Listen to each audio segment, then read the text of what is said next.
The Late Night Alternative with Iain Lee on Talk Radio. We have ways of making you talk. Well, it certainly is nice to see them work things out for themselves. They haven't worked anything out for themselves. It's my barbecue sauce. Your barbecue sauce. My barbecue sauce. Haven't you ever noticed after people have some of my barbecue sauce, after a while when it kicks in, they get all huggy-buggy? Oh, stop. I'm dead serious. Haven't you ever noticed that after one of my barbecues and they have the sauce, people want to get right home? Let me tell you something else. I got a cup of it up on the night table and I got a cup of it, I said.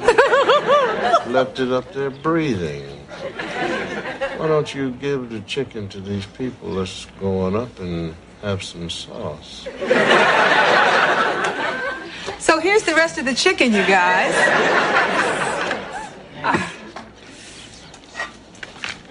Dr. Uxlow, I love this chicken. Oh, Rudy, you look real nice today. Up the entire sky. Had to look away because it hurt my eyes. The way you hit me was a big surprise.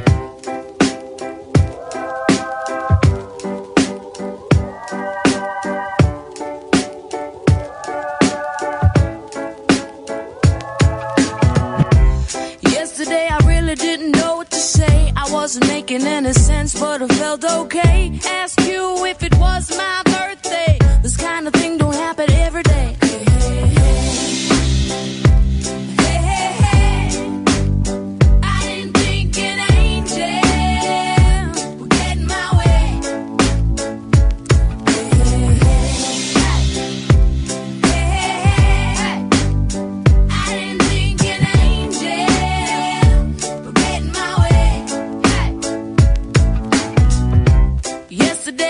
Just like a child, a little curious, a little wild, live in the moment and you'll never go out of style. You know it's really been a while.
Such a shameful crime. It's been a while since I let you go.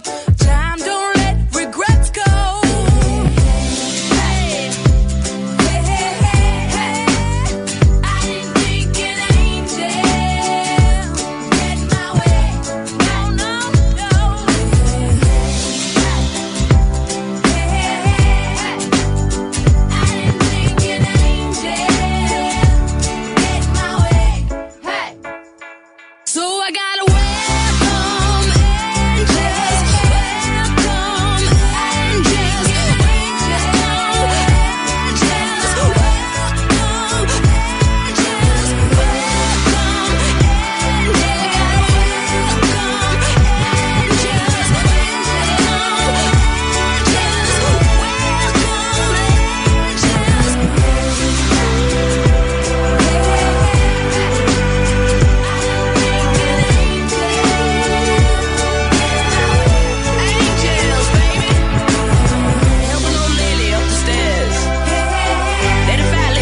seat on the subway.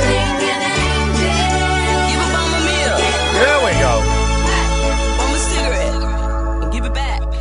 There we go. 0344 499 1000 is the telephone number. If you want to give us a call, then you could do. we'll talk about Bill Cosby later on. I mean, it really is, you know, we like to do the light and the surreal and the psychedelic here, but there's two stories today that I've spotted that have really, one had me in tears. Imagine me crying, I would have thought it. And the other one is the Bill Cosby thing, because it's just like, wow. They found him guilty at last. You know, at last he's been found guilty. We'll talk about that in a bit.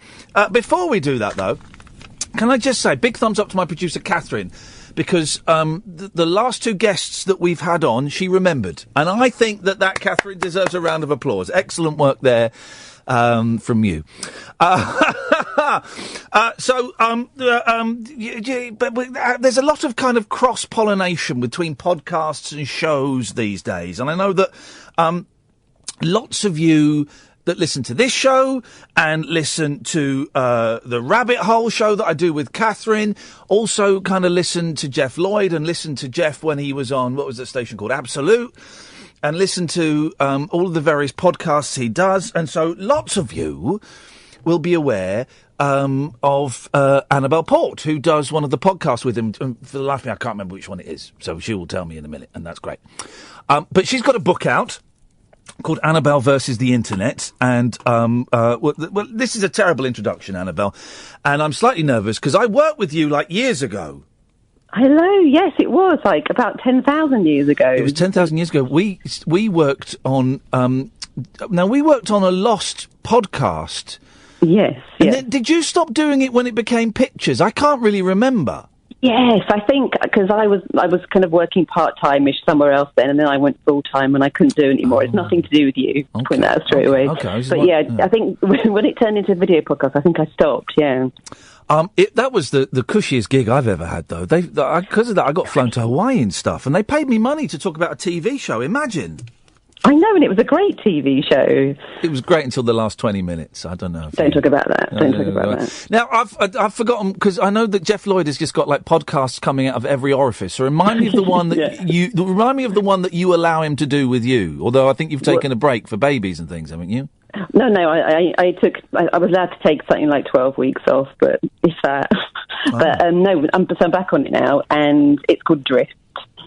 Adrift, that was it. And it's for people that just kind of, well, it's for everybody, as these things are, but I guess it's for people that maybe feel, well, adrift or slightly on the fringe of things.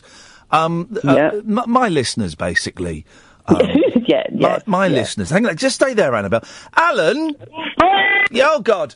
Have you listened to Annabel's and Jeff's podcast, Adrift? I am, and it's a very good podcast. What was your... All right, hang on a second, Annabel. Let's see. What was your favourite bit? They were talking about Lost, and I used to watch Lost when I was younger. But they were talking about it in their podcast? Yeah. Were you, Annabel? It was one of the first ones. No. Okay, thanks, Alan. Okay, but that's to be expected from a caddick, I'm afraid. Right, okay. But now you've gone all grown up and you've written a book. I know, it's so grown up, isn't it? Annabel versus... Yeah, I've just tweeted the link and I'll tweet it again. I'm off Twitter at the moment, but I'll tweet it to sell things, of course. Annabel versus the Internet, the time I infiltrated Google HQ and other adventures. Now, I've not read it yet. I'm going to order it during this conversation. But so what happens? What's it about? So basically...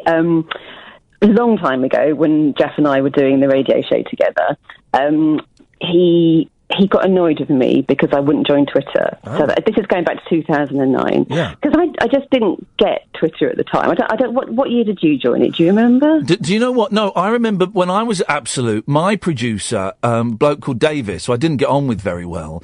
I remember him showing Twitter to me, and I was going, but I don't get it. I don't get what the point is. Yes. I think I finally get the point now, in that I sometimes worry that I watch too much television, and then I'll look at Twitter, the trending topics in the evening, and it's just like Silent Witness, Top of the Pops. It's basically just a list of TV shows, and I think, oh no, I'm fine. I'm just like everyone else. So, hang on, you're saying the point of Twitter is to make you feel less bad about how much television you watch? Wow, okay. That's what I use it for. Brilliant. Personally.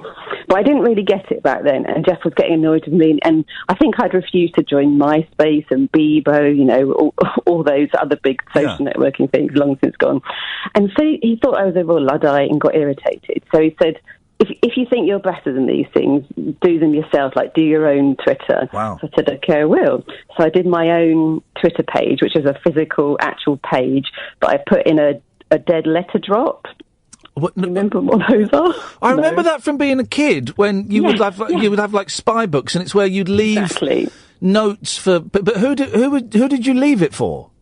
Well, what I did was I kind of advertised it by sort of putting a few leaflets around, and then I hid it by a tree somewhere, and a few people did find it and write on my Twitter page. So this was the beginning of it. Right. Okay. And then you invented geocaching then. Right, yes. You invented that. That's all geocaching is. It's not real treasure. It's just bits of paper, and you go, "Yeah, I found it." And Can that's I get money from inventing that? No, Can you I sue can't. someone? No. You can't get any money Okay. from this rubbish, I'm afraid. So I then went on to do some other websites, celebrity gossip ones. I did Facebook. I had my own Facebook page, physical Facebook page, and lots of other ones. And then that sort of moved on to Jeff thinking, Annabel seems to need to get out of the house a bit more, because I basically wasn't doing much sitting in watching television. You let Jeff have way too much influence in your life. I know, way too much. And I think he was a bit worried that I was kind of, like he'd say that I was living my life to the min, not to the max. Like I wasn't really doing much myself. So he thought that if he would challenge me to do lots of other different things, and I'd get out of the house, I'd be doing more exciting things in my life. And then, and let's be honest, like mostly he wanted stuff to put on the radio that evening. Yeah. But that's the main reason, It's all content. It's all content. Exactly. So I ended up doing loads of these things, I think I did something like 180 in total of these things. Wow. And the book is my favourite, 32 of them. Flipping it. That sounds like a lot of hard work and effort. It was a lot of hard work, which is why I thought, when it all finished, I thought, how can I milk this a bit more, all this work I've done? And so therefore I did the book. I was giggling with glee at, I don't know how many of these you've done. Maybe you've done a few, or just, I don't know, the little video that you'd made to advertise the book, and it's just you, you reading it to people who don't really want to have a book read to them. There were some people sat on a bench. There was a woman in a shop.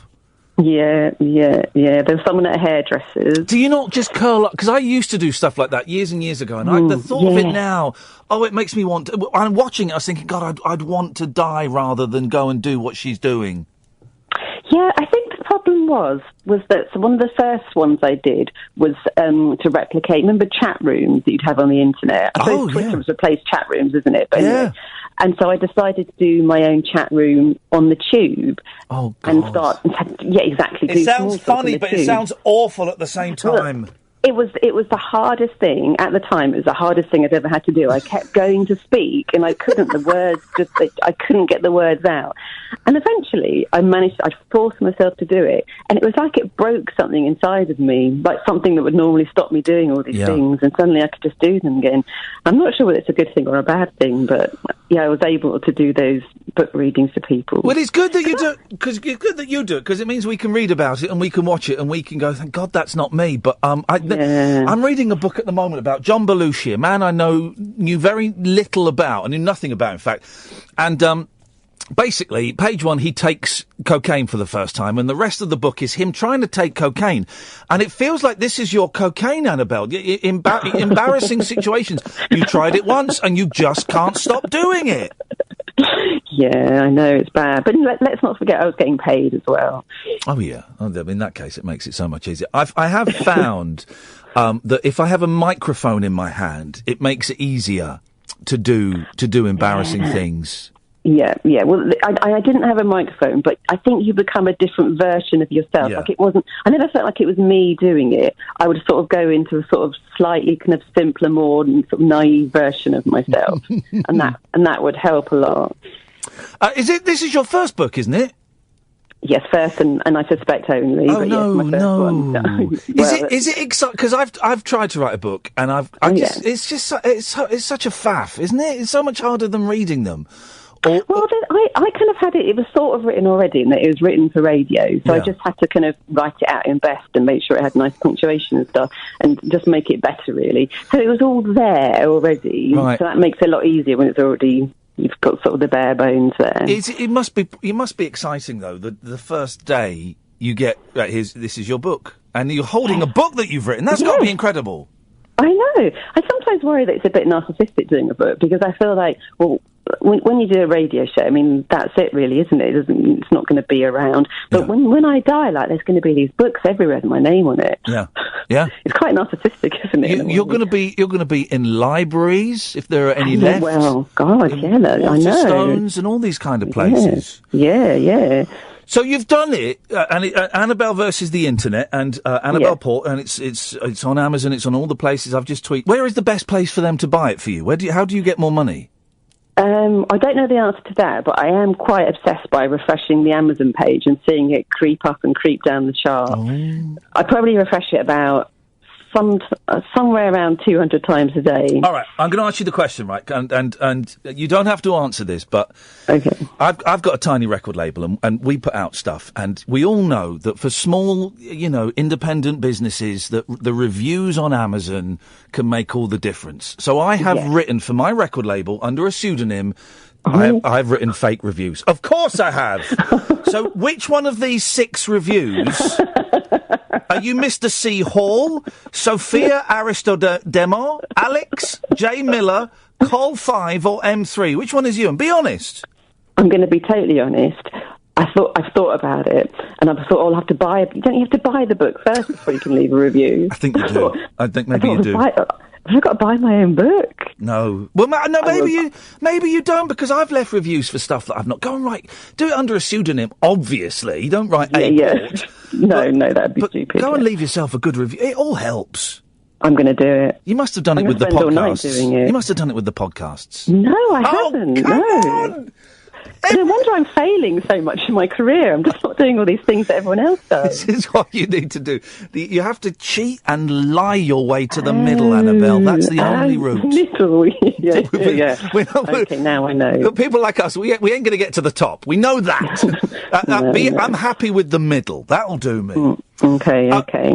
So what's next? You're doing more Adrifts with Jeff, which is I haven't listened to for a while, but he's brilliant, and I've got a whole backlog, and you can get that, of course, on iTunes and all the usual podcast providers. What else are you doing? Oh, nothing. Oh, well, don't say that, because you have just become a mum, haven't you? Yes, I've got a 6-month-old baby, so I look after him as well. Yeah, so nothing else at the moment, but ask me again in a year and I'll probably say, nothing. I've got to ask you, because this has been typed on my screen, so, with sabotage. Jeff Lloyd says, ask about the time a boyfriend spat in the bath while she was in it. No, he did not say that. Honestly, this is what it says on my screen. I did not say that. Did that happen? I mean, it did happen, yeah. That sounds horrific. Why would Jeff bring up a really horrific story? Honestly, this is what he's requested. Really? Yeah. It did happen. Yeah. But it's not an abusive relationship. It was just, I've asked him about it, and he says he don't know. It just became this irresistible urge when he did it. So what? It just doesn't feature in the book, by the way. It just did a flob in the bath. Yeah. That is, I think, the most disgusting story I've ever just heard the headline of. He's not the father of your child, is he? He is, yeah. Okay. And this is before as well. Wow, yeah. Mummy, what attracted you to Daddy? Well, his attitude towards bath time is something else. Well, Annabel, it's so lovely to talk to you.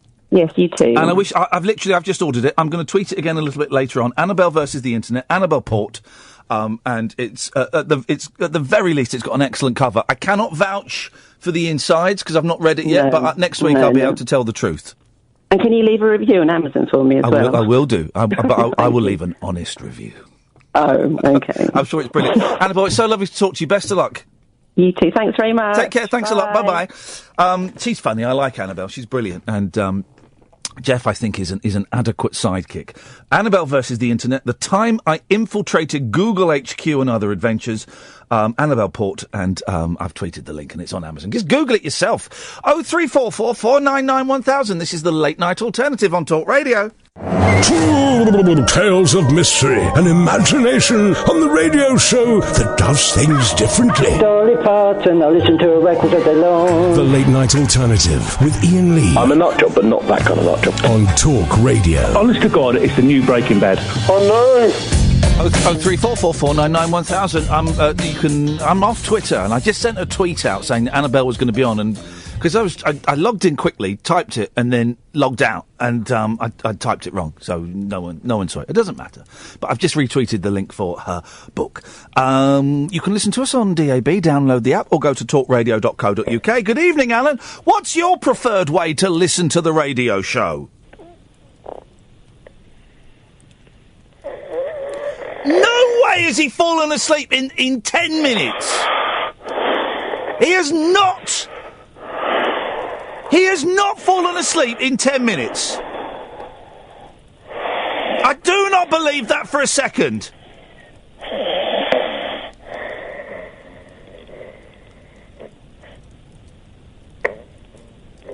What is that?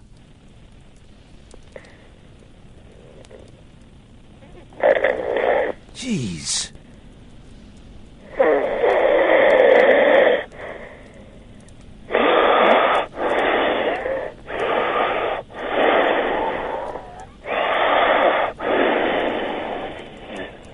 Outrageous. Outrageous. 10 minutes. It took him to doze off. Let's go to Andy. Good evening, Andy. Ian. Hip, hip, hip. Hello. Hello, Andy. Great to be chewing the cud with you. My friend, I haven't spoken to you since LBC many years ago. I remember it well. I was a littlest hobo Andy from Ashton. I sent you that cover in. You might not remember it. Oh, hang on a minute. I can remember the name. Were you in a band? Yeah. Hang on, Recall. There we go. Years ago. I remember that. I remember that. I remember that. I do remember that. Well, and I would tell you if I didn't, because I don't remember most of it, but I remember that. Well done. Well, that was 11 years ago. It was a lot. This is why I needed to call you tonight. Yep. Because it's been so long, and I haven't been able to listen to you too much on Talk Radio, and I keep speaking to my girlfriend and saying, I've got to ring in. Yeah, if that's all you say to her, but... yes, partly. Yes. Partly. But no, I've been listening to podcasts for so long, because I don't often get to stay up this late because of work. Well done. Congratulations. We appreciate it. Thank you. Yes. Yeah. Yep. But I just wanted to catch up with you. Okay. And you're doing so well at the minute. You are. It's fantastic. I've never seen you on... I couldn't believe it when you went in the jungle. No, me neither. Oh my God, that's Ian. That's Ian. I kept saying that's Ian Lee on the radio. That was me. That was me. That was me in the jungle. That was me in the jungle. And I saw all of it. Well, you're a wonderful man. So how's life been for the last 11 years? Yeah, different. Different I don't do the music anymore. Oh, okay. What do you do now? Well, crime. Well, I'm back to what I... No, not quite. Well. No, I'm back to my roots. I went back to chefing. We had to make a decision years ago. Yes. And the music wasn't working out, so... Can you not do music, because music don't work out for most people, like acting don't work out for most people, and, and painting don't work out for most people, but you can still, strum around. We did. We had a choice. And I had to give that up to work. The money wasn't too good. Well, you made that It was choice. a bit on the balance, yes. Yeah, well, okay. But the family went well. No, well, that's life. I'm getting divorced, so, these things happen. I am sorry to hear that. Yeah, it's your fault as well. I'm glad you called in, because it's your fault. You're the reason. I've supported you for so many years, my friend. I just had to call you. I had to speak to you because I thought your TV career is kicking off again now. Oh, so now I'm getting famous again. You want to get on my coattails, Andy? No, that's what it is. Because I love your radio show so much. Are you high on drugs? And that's a genuine question. No, I'm pretty tired, but no, I'm not high. Okay. Because you sound high on drugs. No, I'm just excited. Hey! We don't need drugs to have a good Red time. Bull too many. No, exactly. We don't need to have drugs to have a good time. Let's just take our clothes off. Yeah, exactly that. Just prance around. And prance around, and then if we fall on the floor in a heap, let's just, our hands start touching each other and our lips meet. Then let's just go with it. Let's just go with it, Andy. I've not got a problem with it if you've not got it. We've not spoken for 11 years. Let's pick up where we left off. It's 2018. There we go.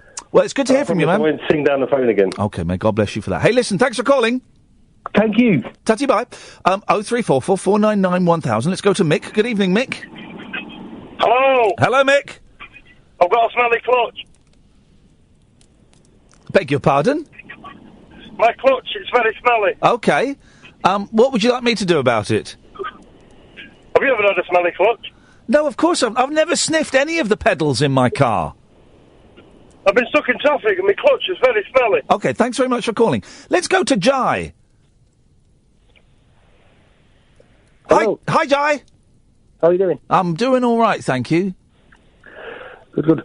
Love the show. I've been listening for a while. OK. And thank you. Just something that caught my ear a bit earlier was that you've got sort of like a minor record label. I have got a minor record label, yes. Yeah. I just wonder whether you'd be interested in listening to my band's new single. I mean, we are signed to a label, not a massive label, but I don't know.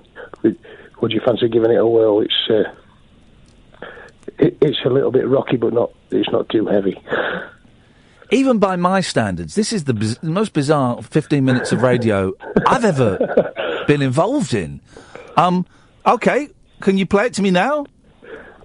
I'll play it to you now, yeah. I don't know how good the quality will be, because I'm playing it through like an iDock, and I'm going to have to put this phone next to it. OK, we'll see. OK, let's see. We'll see how it goes.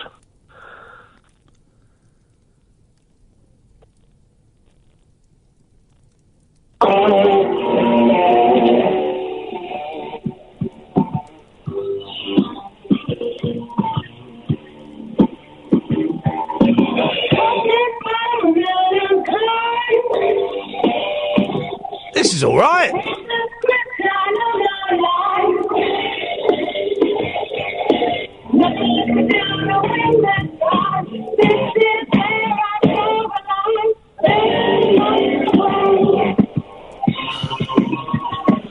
I want to sign these guys for $1 million.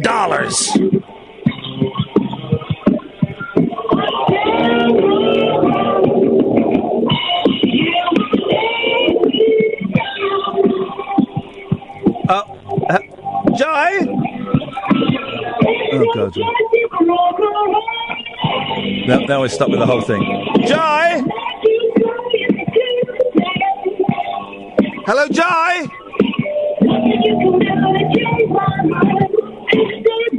Hello, Jai?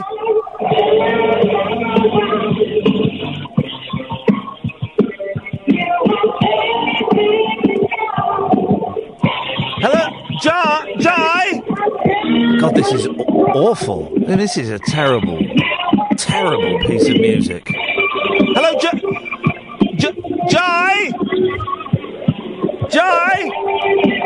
This is absolutely the worst thing I've ever heard in my life. Jai! Jai! Jai! Jai! Jai! Jai! Yo. Yeah, that was great, man. I loved that. Yeah. I need to stop it there, because it only gets so boring. You can only play so much of one song, but yeah. Wow, that's you selling your band, is it? No, kind of. I just wanted people to hear us, really. I'm going to give you $1 million. Yeah, I bet. You're through to the judges' houses. Well, can I give us a little plug? Sure, why not? Yeah, we're called Dark Sky Park. Yes. We're from Sheffield. We're just a 3-piece band. Yes. And it's all original stuff, and that new single there is called Stand My Ground, and that's all for charity. It's all for like the domestic abuse charities. Well, there we go. Jai, listen, best of luck. Thank you very much. It's going to be released imminently, so. Okay, brilliant. Thank you very much indeed, Jai. There we go. Gosh. Has the show started? Has the show started? It doesn't feel like we've started. This is a weird old thing. Let's try Glyn. Oh, flippin' heck! Good evening, Ian. How are you? I'm very well, Glyn. How are you? Sounds like you're at ground zero. No, I'm Bernard, remember? You what? You called me Bernard Manning the other night. Okay. Anyway, there's some good news. You're not going to call me again? No. Ah. I've been accepted. My application to the Chase has been accepted. So what, you've been accepted for the audition, or you're going to be a contestant? I'm going to be a contestant. Well, I will make sure, as I'm the new host of The Chase, I'm going to make sure that you lose. Well, I thought we could do a few practice questions. Okay, by coincidence, I've got my Beatles Trivial Pursuits here with me. That told me about them, mate. Sorry? My father told me about them. Okay. Human League? No, the Beatles. Before my time. Right, mate, have you heard of Jesus Christ? Yes. Yeah, he was 2,000 years ago. The Beatles were 50 years ago. So, you know, that before my time stuff is nonsense. Yeah, but I didn't believe in Jesus, so I'm not going to believe in the Beatles. The Beatles are real. I've met one. Have you? Yeah. Which one? None of your business. You're bragging now, aren't you? Sorry? You're just bragging now, aren't you? I'm prodding? Bragging. Plodding? Bragging. Pradding? It's a northern colloquialism for name dropping. Okay, yeah, sure. Well, I've not dropped a name, though, so how can I be name dropping? You said you met a Beatle, you both say it. Yeah, well, I'm not name dropping then, am I? Literally no name has been dropped. The name is still firmly within my grasp. The grasp of your lips. What are Ringo and George wearing on the cover of Sgt. Pepper? Jesus, phone back when you're not an avalanche, Glyn. I can't hear anything. That line is awful. Yeah, I do apologise. Yeah, good. Bloody awful line. The arrogance of the man. Oh, I put that card right back in the middle now, and I don't know. And here's the question, the colour categories.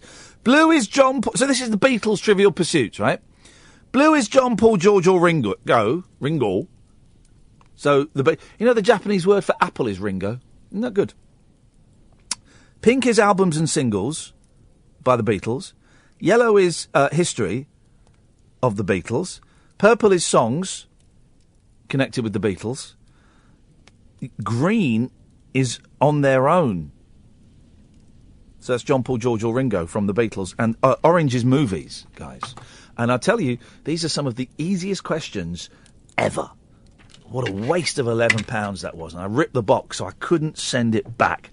03444991000 is the telephone number. If you want to give us a call, you're very welcome. Let's take an ad break, and then we'll have a look at the papers. This is the Late Night Alternative on Talk Radio.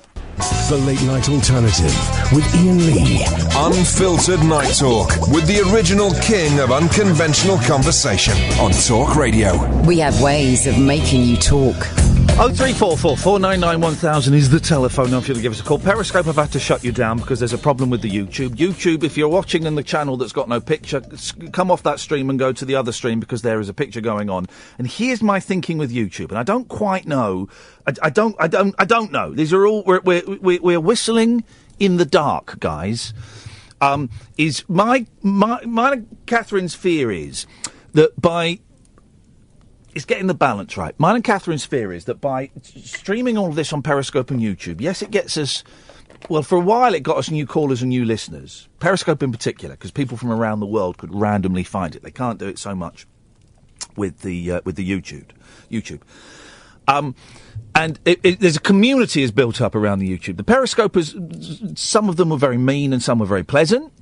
And the YouTube, everyone seems to have a nice chat in the YouTube. And we get sometimes 200, 250, 300 people watching it while the show is live. And each episode generally gets about 1,000, 1,500 views in total, which is brilliant, right? Which is brilliant. But this whole business is a numbers business. And I wonder if we have reached peak YouTube for this show and that it is not helping, that we're not getting any more new listeners as a result of it.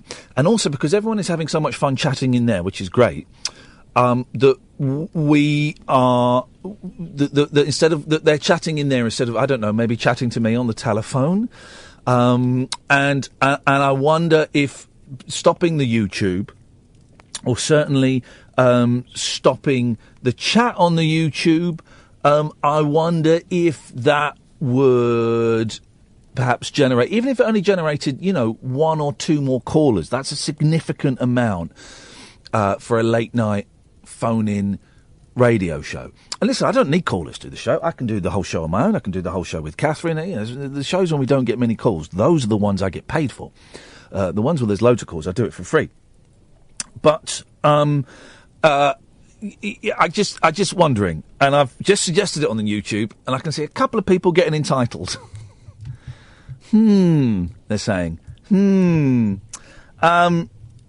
So I don't know, and you can't be angry with me for wanting to make the radio show is the key, right? The radio show is what I get up for, it's what pays the bills, and it's what I live for.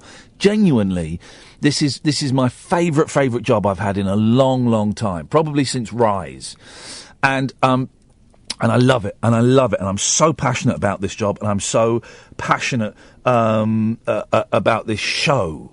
And I want it to be the best it can be. And I know we can do better. We've not even scratched the surface. I know it can be better, right?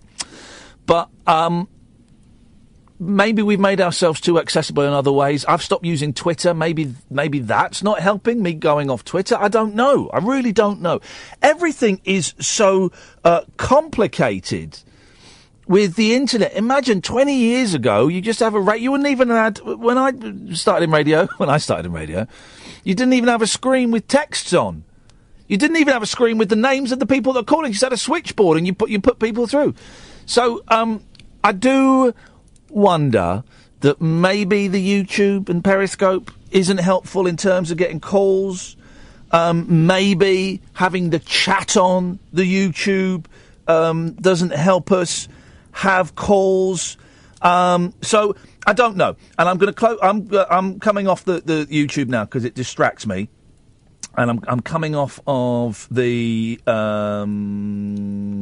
Twitter now because it distracts me, and all these things kind of distract me. So I'm making a point of not having them in the studio. So that's kind of where my thoughts are at the moment. Feel free to let us know your thoughts by, I don't know, picking up the telephone, 0344 499 1000. I don't want to go all Richard Spendlove on your ass. I don't want to do that because that, and be all bitter. And if people, people don't want to call in as much now, that's fine. That either means, they're happy to listen to me, or I'm not doing enough to generate the calls. That's fine. That's fine. Richard Spendlove, I'm trying to find the clip. I should have it on my computer. Hang on, let me have a look. Richard Spendlove was this horrible old racist that was on the BBC for years and years and years and years and years. And he was really entitled. And they couldn't get rid of him. BBC tried a couple of times to get rid of him, and they couldn't get rid of him. Once when they tried to get rid of him, the Queen Mother wrote a letter complaining that they couldn't get rid of him. I can't find the clip. I don't think I've got it on my... I don't think... Hang on, let me just see if it's here. Spendlove. Anyway, he kicked off one night because he wasn't getting any... Oh, this might be it. What's this? This might be it. No, that's... dear. I do think we're at... There we go. Spendlove. Where the hell... Oh, man alive. Hang on a second. LMNOP.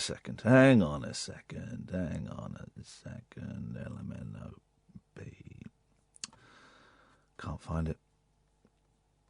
Oh, man alive. Hang on, bear with me. No, don't think it's there. Anyway, so that's that. 0344 499 1000. Good evening, Hemo.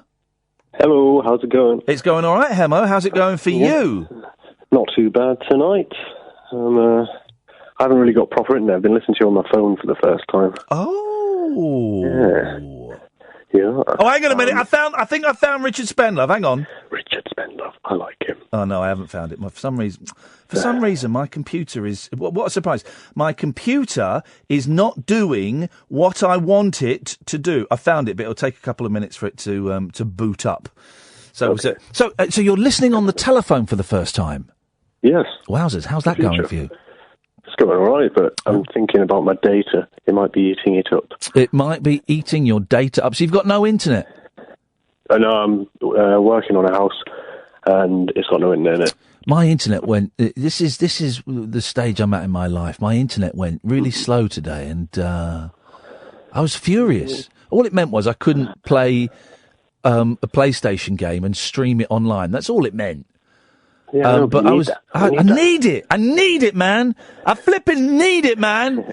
So I phoned up Sky, and Sky said, you'll turn it off and turn it on again. I said, I've done that. He said, yeah, no, but do it again. And of course it worked, but I know that when I go home, it probably won't work. Dear. Anyway. Hope it does. Hang on, this should be Richard Spenlove. Hang on. Okay, go. Oh, balls, it's not there. All right, I haven't got it. I don't know where it is. Right, okay. Right. I've got two things. I've got one, a little game to play with you. Yeah, oh, yes. Okay, but first, I just also want to say, YouTube thing, I think it's really good for anything to have a community. Yeah. And I like the chat. I like the fact people can do that. Yeah. And some people that maybe aren't ready to call in yet, they're building up their confidence. They're in there, getting, knowing that there's people there for them. I just think it's good. Anyway. I take on board what you're saying, and you feel part of something. Yeah. It's one of them things. For a lot of people, some people need that. So do you chat on the YouTube, don't you? Yeah, I chat on it every now and then, yeah. And, and I'm aware that this is a conversation for 250 people and that the other 59,000, whatever, is not, but it does interest me. So what do you get out? What do you get out of it? What do you get out of it? It's still early days, but it is a little feeling of this. I don't know anyone else in real life, IRL, that listen to the show, and I've tried to get people to listen to it. They just can't get on board. But okay, there are some people there, and I can chat to them, and we can share laughs and inside jokes within the show because a lot of people are fans, and we've listened to for a long time. I take that on board. Anyway. Thank you, Hemo. Thank you, man. Yeah, that's all right. Okay. Now kill him! That's what I'd say. If I were king, I was going to say king in the olden days, but no. Even if I was a king now, I'd stroke my chin, I'd listen to you and go, thank you for your points, Hemo. Okay. Now kill him! And you'd be dragged out by either arm by two topless, muscular male models in tiny little chamois leather loincloths, and then they would chop off your head. What, they're your bodyguards? They are my bodyguards. My bodyguards are out of work Chippendales, and the reason they're out of work is because they were too sexy for the Chippendales. That's the reason they lost their jobs. Well, it would be an honour to be dragged off by them. Anyway, what's the opposite of a queen? The what? Sorry? What's the opposite of a king? A queen. Right. Okay, you're ready to play? Yeah, I'm ready to play. Game. All right, I've been playing this for the last few days with my friends. Yeah. Opposite band names. Okay, this is good. I often do that. I do this sometimes with flavours, but okay, go on. Okay, for example, I'll give you some easy ones. Give this. Sorry? Oh, take that. There you go. All me right. from. Say that again. Me from. You too. There you go. Okay. Tom and the Healthy Hearts. Tom Petty and the Heartbreakers? Nope. Tom and the Healthy Hearts. Tom and the Healthy Hearts? Yep. What's the opposite of Tom? Well, for this game purposes, do you want it? No. Mott the Hoople? Okay. Nope. Healthy Hearts. Jerry and the Pacemakers, Catherine has touched on my there you go. That doesn't work. Hang on a minute. It does work. All right. Bearing in mind we played a game where you had to guess what colour the bins were in different councils 2 days ago. I'm not going to start deconstructing this one, Hemo. Thanks. All right. The disease. The cure. There you go. What other ones did I have? Girls rent. Boys come? Nope. Is that... By the way, That's a great name for a boy band. Boys Come. Boys Come. How do you spell come? I've not even decided on that yet. How do you spell Boyd? With a Z. B-U-O-Y. Boys. Right. Did you say Girls Went? Girls Rent. Girls Rent. Oh, Boys Own. There you go. Yeah. There you go. You've got plenty. I've got plenty. The Spiders. Oh, this is good. It doesn't quite work, actually. No idea. The Beatles. Well, no. Because what the spiders eat apart from flies? People, birds. Keep going. Keep going until you say Beatles. Beatles. There we go. You see? Yeah. Right. Okay. Does this work? Uh-oh. Uh-oh. Is this the old Richard guy? Spendlosser. No. I'm doing it. This is the opposite of a band. Uh-oh. You got it, Kath? Kath's got it. Uh-oh. Uh-oh. Uh-oh. Oh, no. Sorry? You ready? Aha! That's a good one, isn't it? All right. Okay. The Seagirls. Seagirls. The Land Boys? The Landmen? The Tectonic Plate. The Beach Boys! The Beach Boys, of course. Kath's got one. Go on. This is a great game, man. This is James, is it? Fat Phil. Slim Empty. Phil, as in the name Phil. There's an opposite of Phil. Of course there is. There is, actually. Who is Prince Philip married to? Liz. Thin Lizzy. There we go! No. I've got some more. Do you want some more? Tiny Defence. Tiny Defence. Big Attack. Massive Attack! Hey. Oh, God. Hang on a second. Right, stay... Oh, where's Hemo gone? Hemo, stay there. CJ! Hello. Right, you got roped into the bin game. You're roped into this rubbish now. Oh, not again. Yes, mate. Right, fingers on buzzers, OK? Right. You got the rules, CJ? You got the rules. OK, Hemo, where you go? Non-demons. Non-demons? Alicia's Attic? Nope. Non-demons. Angels. Don't type it on the screen, Catherine. That's cheating. All Saints. But that's cheating. Hey, Catherine ding, cheated. ding, ding. Right, go on, next one. Clear. Muddy. Nope. Opaque. Nope. Translucent. Clear. Clear. Free. Clear. Mud. Nope. Mud. Nope. Mud. Nope. CJ, you playing, mate? I don't know band names that well. Oh, for crying out loud! Right, CJ, stay there. Hang on a second. Right, Simon. Oh, he's in the car. It's too noisy. All right. All right, CJ. Right. Well, in that case, CJ, you have to come up with a band name. Okay. King. Green. There you go. See. Okay, but there was a band. There was a band called King. Oh. And I thought it was going to be okay. Well, okay. So let me do one then. Do you want another easy one? No, shut up, man. I don't want an easy one. I'm brilliant I at do. this. I want an easy one. Give an easy one to CJ because he's an idiot. Okay. The White Locks. Say again. The White Locks. The White Blocks. No, Locks. Locks. The White Locks. Oh, Nope. okay. The Black Keys. The Black Keys, yeah. Okay. No idea. All right, hang on. All right, I'm gonna do one. I can't think of any. Oh no, I don't know how you do ABBA. Okay, no, I could have done that. All right, okay. I've got one. Barbarella. That's the opposite. That is the opposite. Barbarella. Barbarella. This is it. That sexy mofo floating around space. I've heard of Bing Game.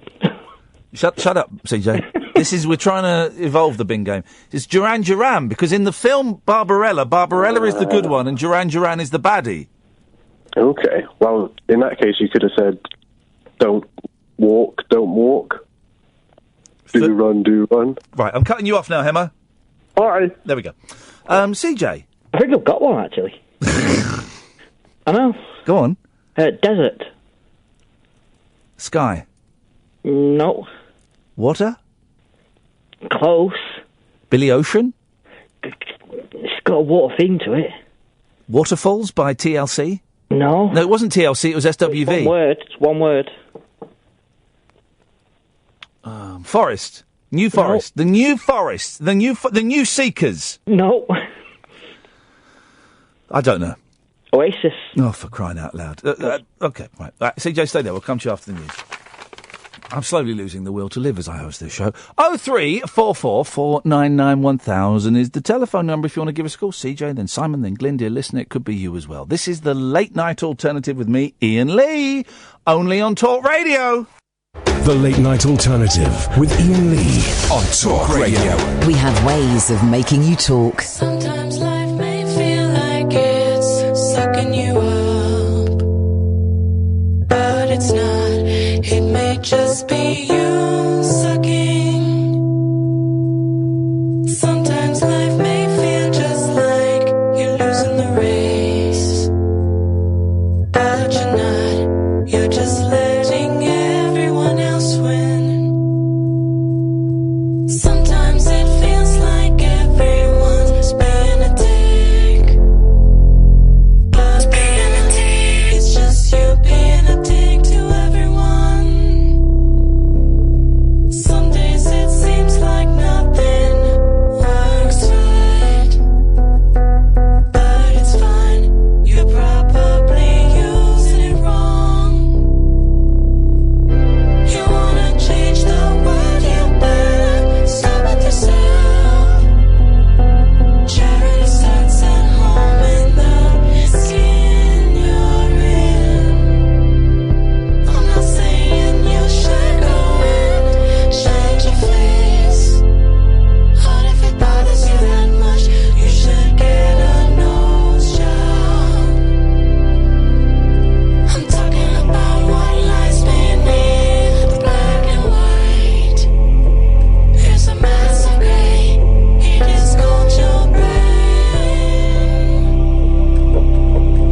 Do the math or hire someone to do the books, but you're the one gotta pay the taxes. All the colors in between birth and death are in your head, so you should stop bleaching your teeth. So take a look at what you thought was black and white, and you will see that there was nothing there at all. 0344 499 1000 is the telephone number. If you want to give us a call, you can do about absolutely anything. So before I go back to CJ, I just want to read this story that I saw in the paper, and it really upset me. And I don't quite know why. I mean, it's a really sad story, right? It's a proper serious, sad story. But the papers are full of proper serious, sad stories all the time. Everywhere is proper serious, sad stories. And I just was reading this story, and I had tears in my eyes. And there's a Just Giving thing at the end, and I went and gave a few quid, because I just felt... this is a really unpleasant story, okay? But, where is it? I'm going to read it, because I don't quite know why it had such an impact on me. I don't quite know why. But it did. So, Really sad. And I'll describe the pictures in a little bit. A young mother trying to help a neighbour was disfigured from head to toe after being doused in petrol and set alight. Told you it was a grim story, right? It's horrendous. We'll do the fun and laughter stuff in a minute. I just want to read this because I don't know why. Kirsten Ashby, 27, was left with no fingertips or ears, had layers of her face melt, and her shoulder-length dark hair was burned away. She was attacked after going to assist a neighbour's girlfriend who was having a fit during a row. But Raymond Bowen, 24... This is going to get grim. Threw petrol over her and stood smoking a cigarette as he lit the flammable liquid with a lighter. Kirsten later told how he looked smug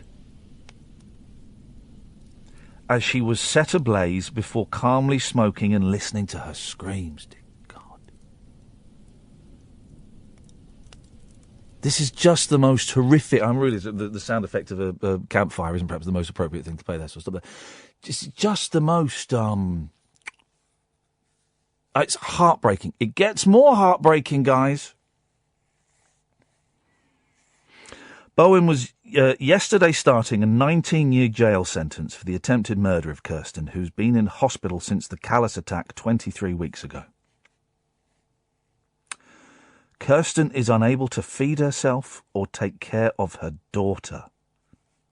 She's got a little kid. Parents Lynn and Paul have taken care of Madison, 9, while Kirsten has undergone 80 operations. In the first month, Kirsten was placed in an induced coma so her body could deal with the shock and pain. She has had her body completely bandaged since the November horror. Skin has been taken from various parts of her body to try to graft onto her face and torso. Kirsten's family have launched a campaign to raise money for her. Lynn said she went there to help, yet what this man did ruined her life and changed our family forever. My lovely daughter was unrecognisable. She had no face. It was all burned away.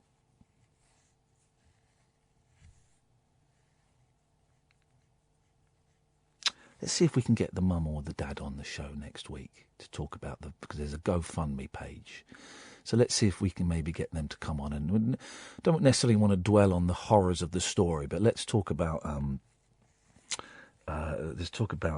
Kirsten, and let's talk about Madison, the little girl, and we'll give the GoFundMe a plug. My lovely daughter was unrecognisable. She had no face. It was all burned away. It's had an effect on her daughter, who still has nightmares.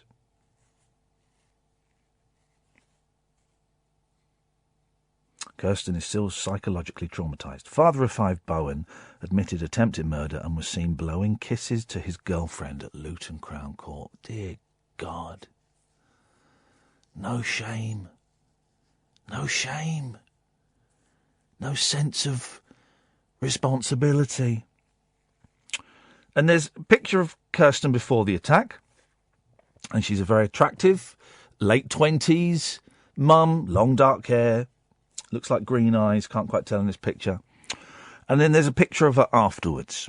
And the difference is... it's heartbreaking. She's unrecognisable. Her face has been burnt off. Imagine, she's got a 9-year-old kid. Imagine that was your mum. That was your daughter. And the little sod that does it is blowing kisses to his girlfriend in court. Oh, a spokesman for Thames Valley Police said Kirsten had gone round to Bowen's house in Milton Keynes to assist his girlfriend. Detective Constable Laura Harrington said the evidence suggests that she was acting as a good Samaritan and had tried to intervene in a domestic dispute. There's a fundraising page. You don't have to give money, of course you don't. and maybe this story doesn't connect with you as much as it's connected with me. And I don't quite know why it's connected with me. I suppose there's a 9-year-old kid and my kids are 6 and 8. I suppose there's something in that. The picture is the amount of damage that this poor young woman has sustained is, you know, it's horrendous what she's been through. I don't quite know why it's hitting me here, though. It's getting me right here in the chest.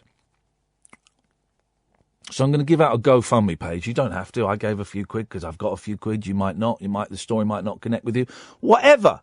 But I don't normally do this, and I get lots of people tweeting me stuff saying, can you retweet this GoFundMe? My son's doing this for MS. Can you retweet this? My daughter's got such and such. Can you retweet this? And I've made a decision. I made a decision a long time ago that I wasn't going to retweet things like that, because if I do one, I have to do all of them, and so I made that decision. But I did go and tweet this earlier on today, so you can find the GoFundMe on my Twitter page. But it's a fundraising page has been set up for the family. Donate via GoFundMe.com/Kirsten-and-Madison-Fund. GoFundMe.com/Kirsten with a K -and-Madison MADDISON They're looking to raise 25 grand. I think they've got about 22 grand or something. I mean, 25 grand seems like nothing for the amount of rehabilitation that this poor woman's going to go through. Counselling for the 9-year-old.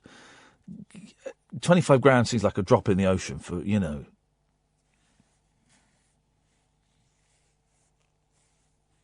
I can't stop looking at this picture of this poor woman after the attack and what that man has done to her. And it just breaks my heart, man.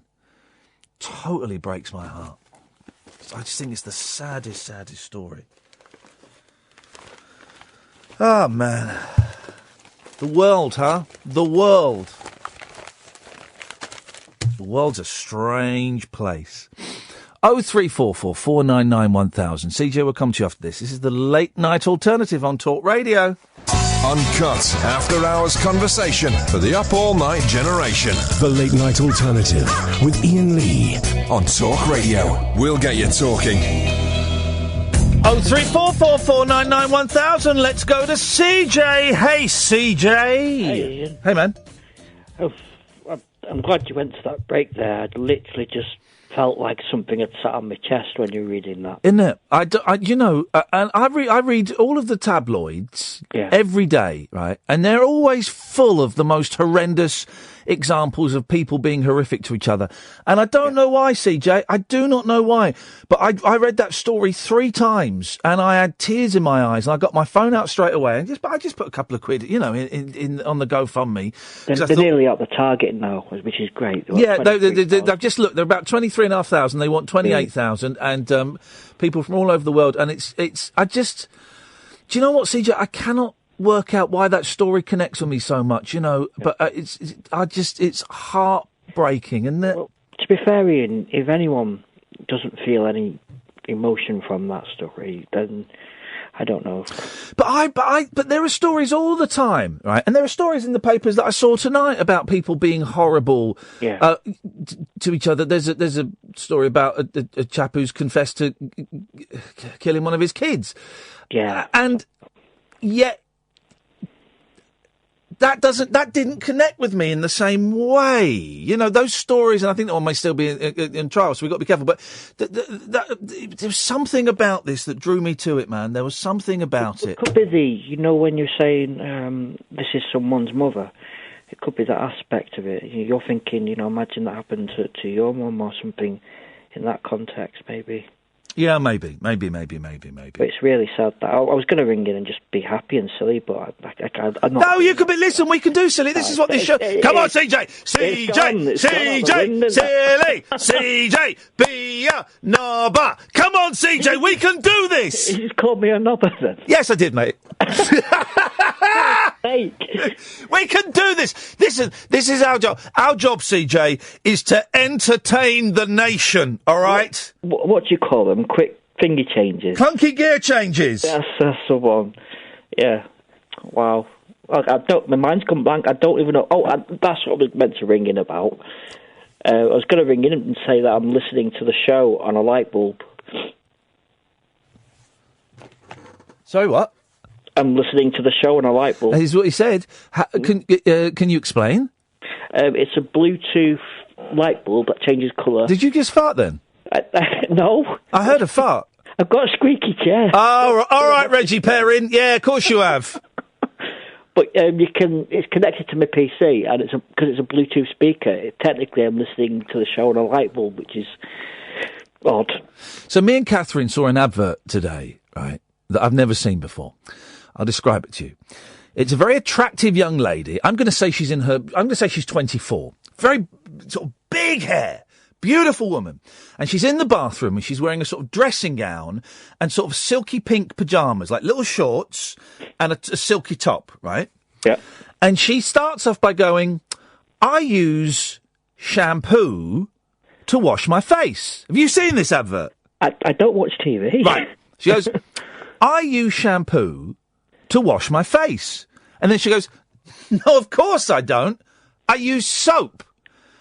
And then I sort of lost attention, and then I looked up again, and then she's talking about there's now a special, I don't know if it was a shampoo or a soap, but she had this special, like, squeezy bottle of some sort of soap that was specifically, well, I'm just going to tell you what I've written down here, the note I made. Fanny soap. Oh, Fanny soap. I've heard of Fanny soap. It was yeah. So it's like squeeze like a shower gel bottle. Yeah. But it's specifically for a vagina. Yeah. What? So. What, but hang on a second, women. How are your vaginas doing? Right. Without before. Right. So we now have vag soap. Right. I'm going to call it VS. Okay. We now have VS. Yeah. Okay. That exists. So are you women telling me that before that? You had dirty vagina. I don't think you did. I've seen a handful, and they weren't. I wasn't thinking. This is okay, but God, I wish they had a specific soap just for this. What are we going to get next? Are we going to get dick wash? Well, there's stuff called tea tree oil. It's like green stuff, and when you put it on, it stings like hell. You're not meant to put it down there. Well, it's shower gel. I know what tea tree oil is. I've had a latte.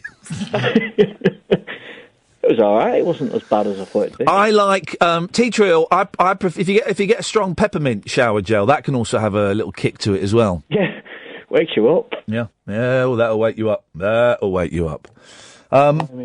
Okay. Well, if anyone has used this vaginal soap.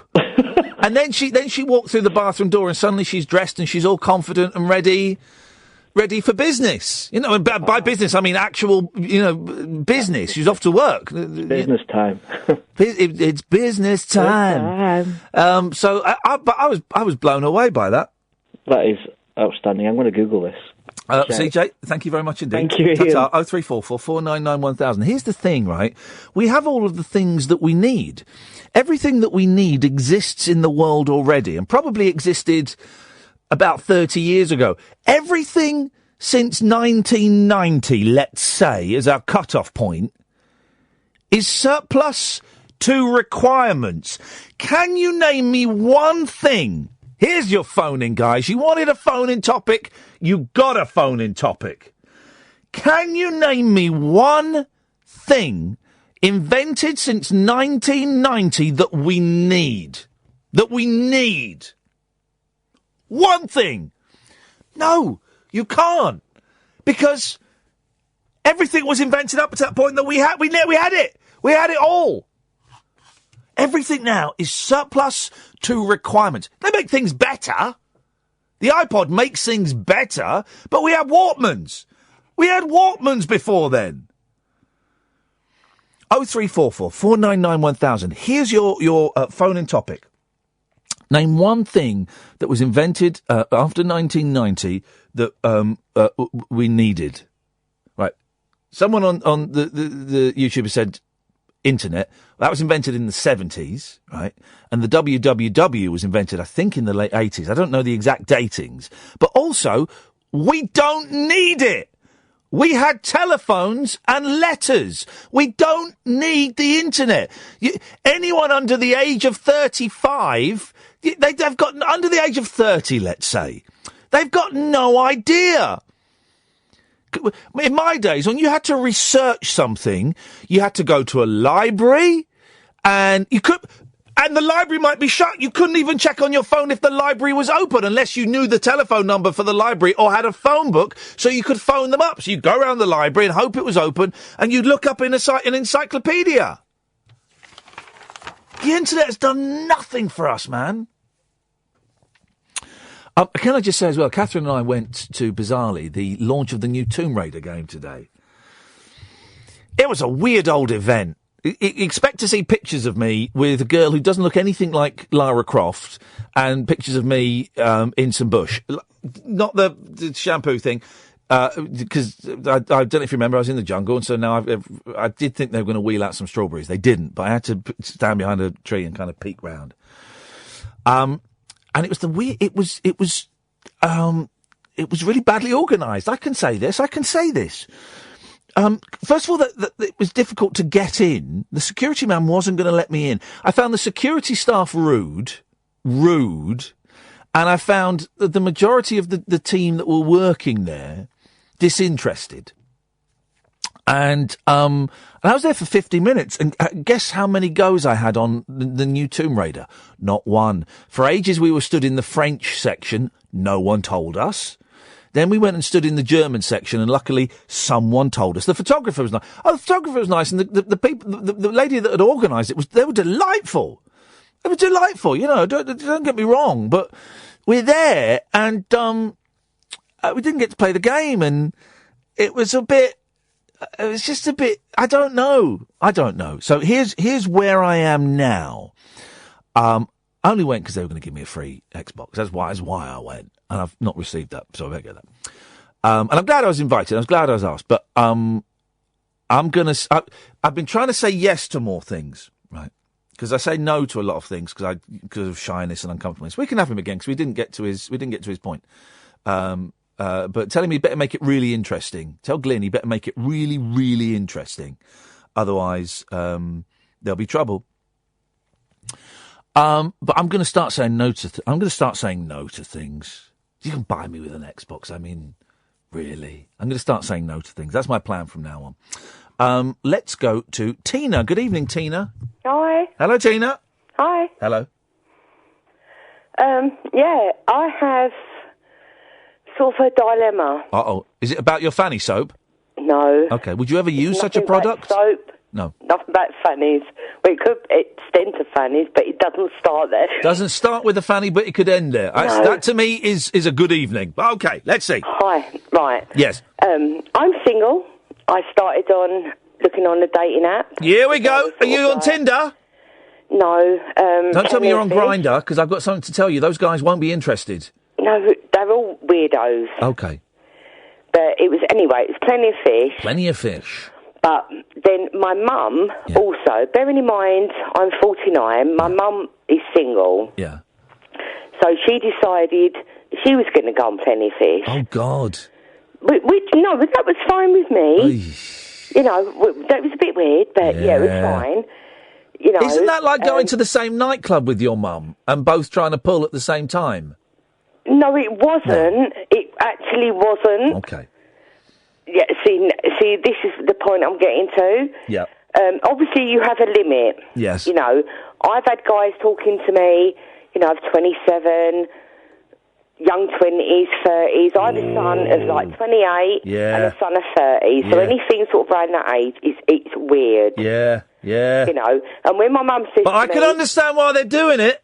When I was 20-something, a 49-year-old woman who uses Fanny soap, that would really... But I didn't say I use Fanny soap. Oh, you didn't say you used it? Okay.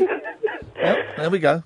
Anyway. Yes. So then, obviously, when my mum started, and then guys of like 50, 40s, 50s talking to her, she said that was weird. Yeah. You know? Right. But now, I've started sort of chatting to a guy that's like, I'm going to be 50 in June. Yeah. He's 53 in July. Okay. My mum's just turned 73. Yeah. And she's got sort of friendly with a guy that's 55.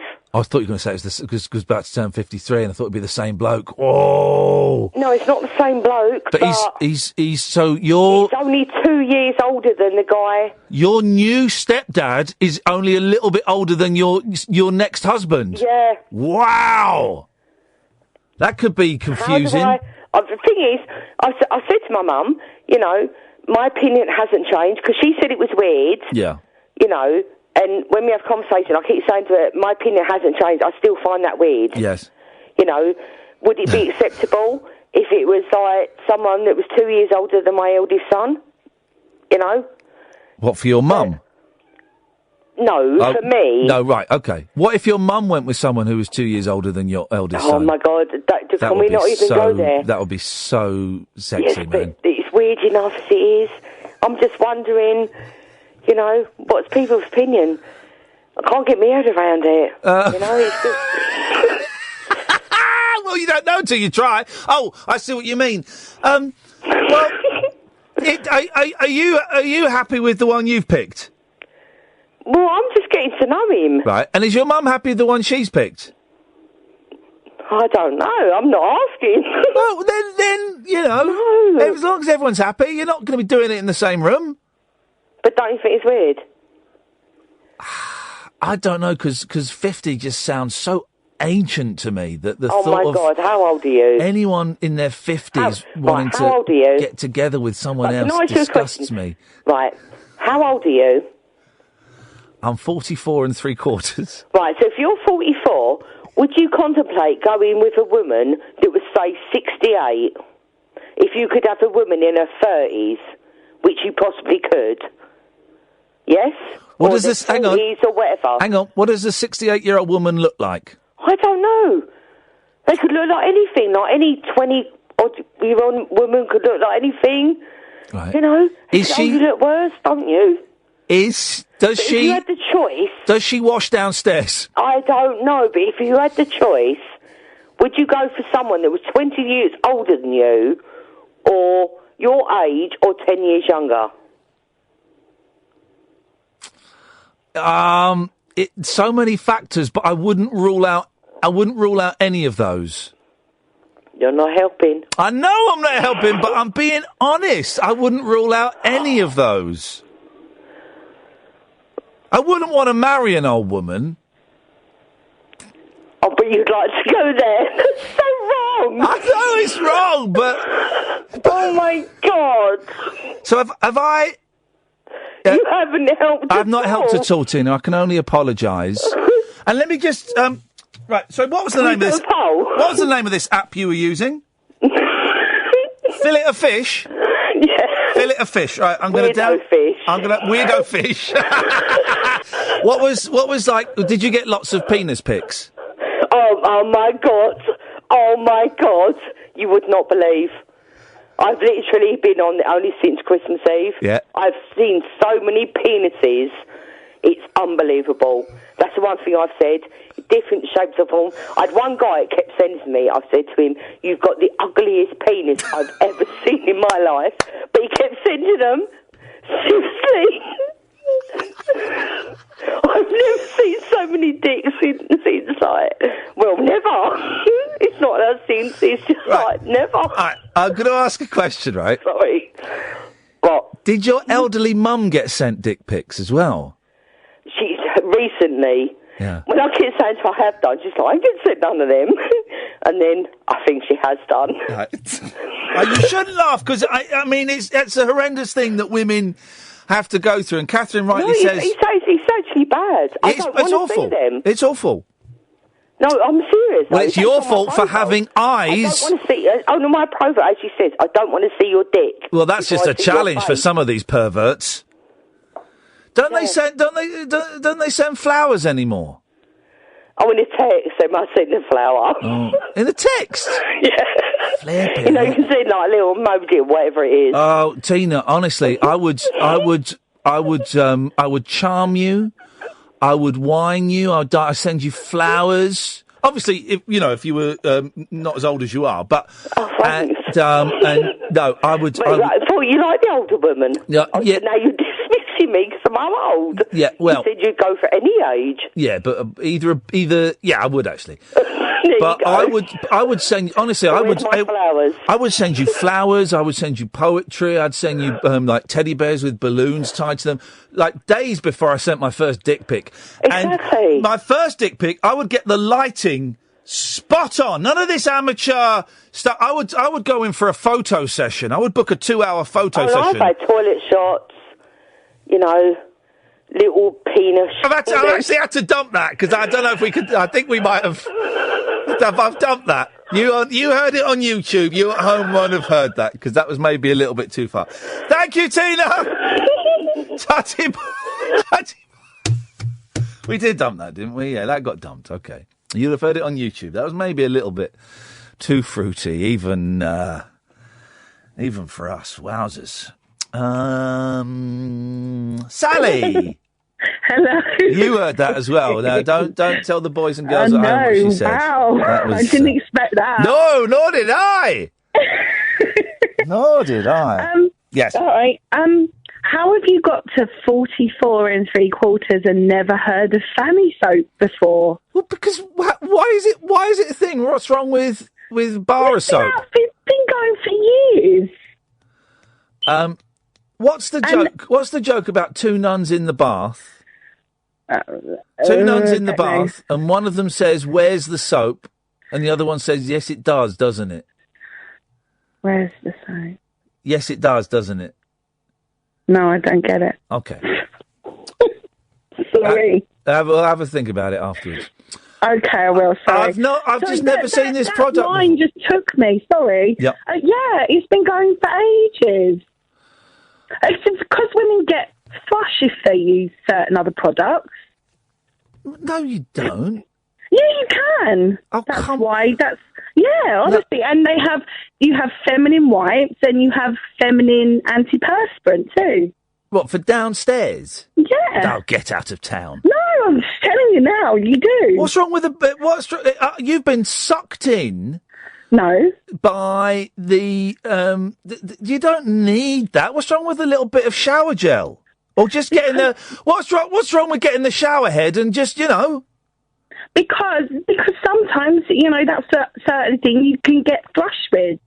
A shower head can give you thrush. No, all right, maybe not a shower head, but you'll get other things from that, but not, yeah. Yeah, exactly. Good times. Anyway, yeah, it exists. Well, I know it exists, and I think it's a con. Well, but if you women are dumb enough to buy it, then luckily my company that makes it is going to make a fortune. Anyway, hello. I wasn't just phoning about that. No. Did I see a couple of weeks ago that you were reading a book about Jonestown Massacre? Oh yeah, and I've started it, and it's one of those books that I know I'm going to love, but I'm finding it quite hard to get into. Yeah. So I've read a book about. I'm reading a book about John Belushi instead now. Oh, right. I just wanted to know whether it was any good and whether or not you were going to have a guest on or something about it. Or... It is really good, and no, we're probably not going to get a guest on it. It's just a book. Right. Just a book I'm going to read. Okay. But it's good, but I just know it's going to be quite hard work. So sometimes with hard work, not very nice. Yeah, I need to find my way into it. So I'm reading a book about John Belushi. Okay. All right then. Is that all, Sally? Yeah, it can be, I suppose. All right. Thanks very much. Right. What? Glenn, what's going on? You keep phoning up, you keep dropping off, you keep phoning up, you keep dropping off. What's going on? I've got something important to say to Ian because we're trying to find that funding page for Kirsten. All right, turn your radio off. Sorry about that, mate. I'll move away from it. Right? Right. And I'd like him to... Me and the missus have tried to find that page, and that's the only thing I wanted to say to him tonight. Right. It's are you in front of a computer now? I don't know, but you sound a bit angry. No, I'm not. I'm going to tell you how to find the page. Right. Shall we get a pen? Well, hang on a minute. Did you not think that I was good? But you would need something to write it down with. You've not turned the radio. You've not turned the radio down like I told you to. I've come into the other room now to get a piece of paper and a pen. Right. Okay. Well, I did tell you to turn the radio off. Well, I'm here now. Yeah. Well, I told you to turn the radio off because it sounds awful and it confuses everybody. Who am I actually talking to? None of your business. I got straight through to Ian. Yes. I didn't know that, Ian. I do apologise. Right. You had me in tears tonight with that story. It's a terrible story, isn't it? You actually had me in tears. Forget the joking apart and everything. But we have tried to find that website. I'm going to give you the website now. You've got a good spirit, and I'm going to give you the website. Have you got pen and paper? Yes, I have now. Thank you, Ian. Right, I'm typing it in so I'll make sure I get the right one. So, it's www. Yeah. GoFundMe. Yeah. .com. Yeah. This is where it gets a little bit tricky. / Yeah. / Kirsten. KIR. STEN. Dash. Just a dash. / Just a yeah, dash. no, like a minus. A minus. Yeah.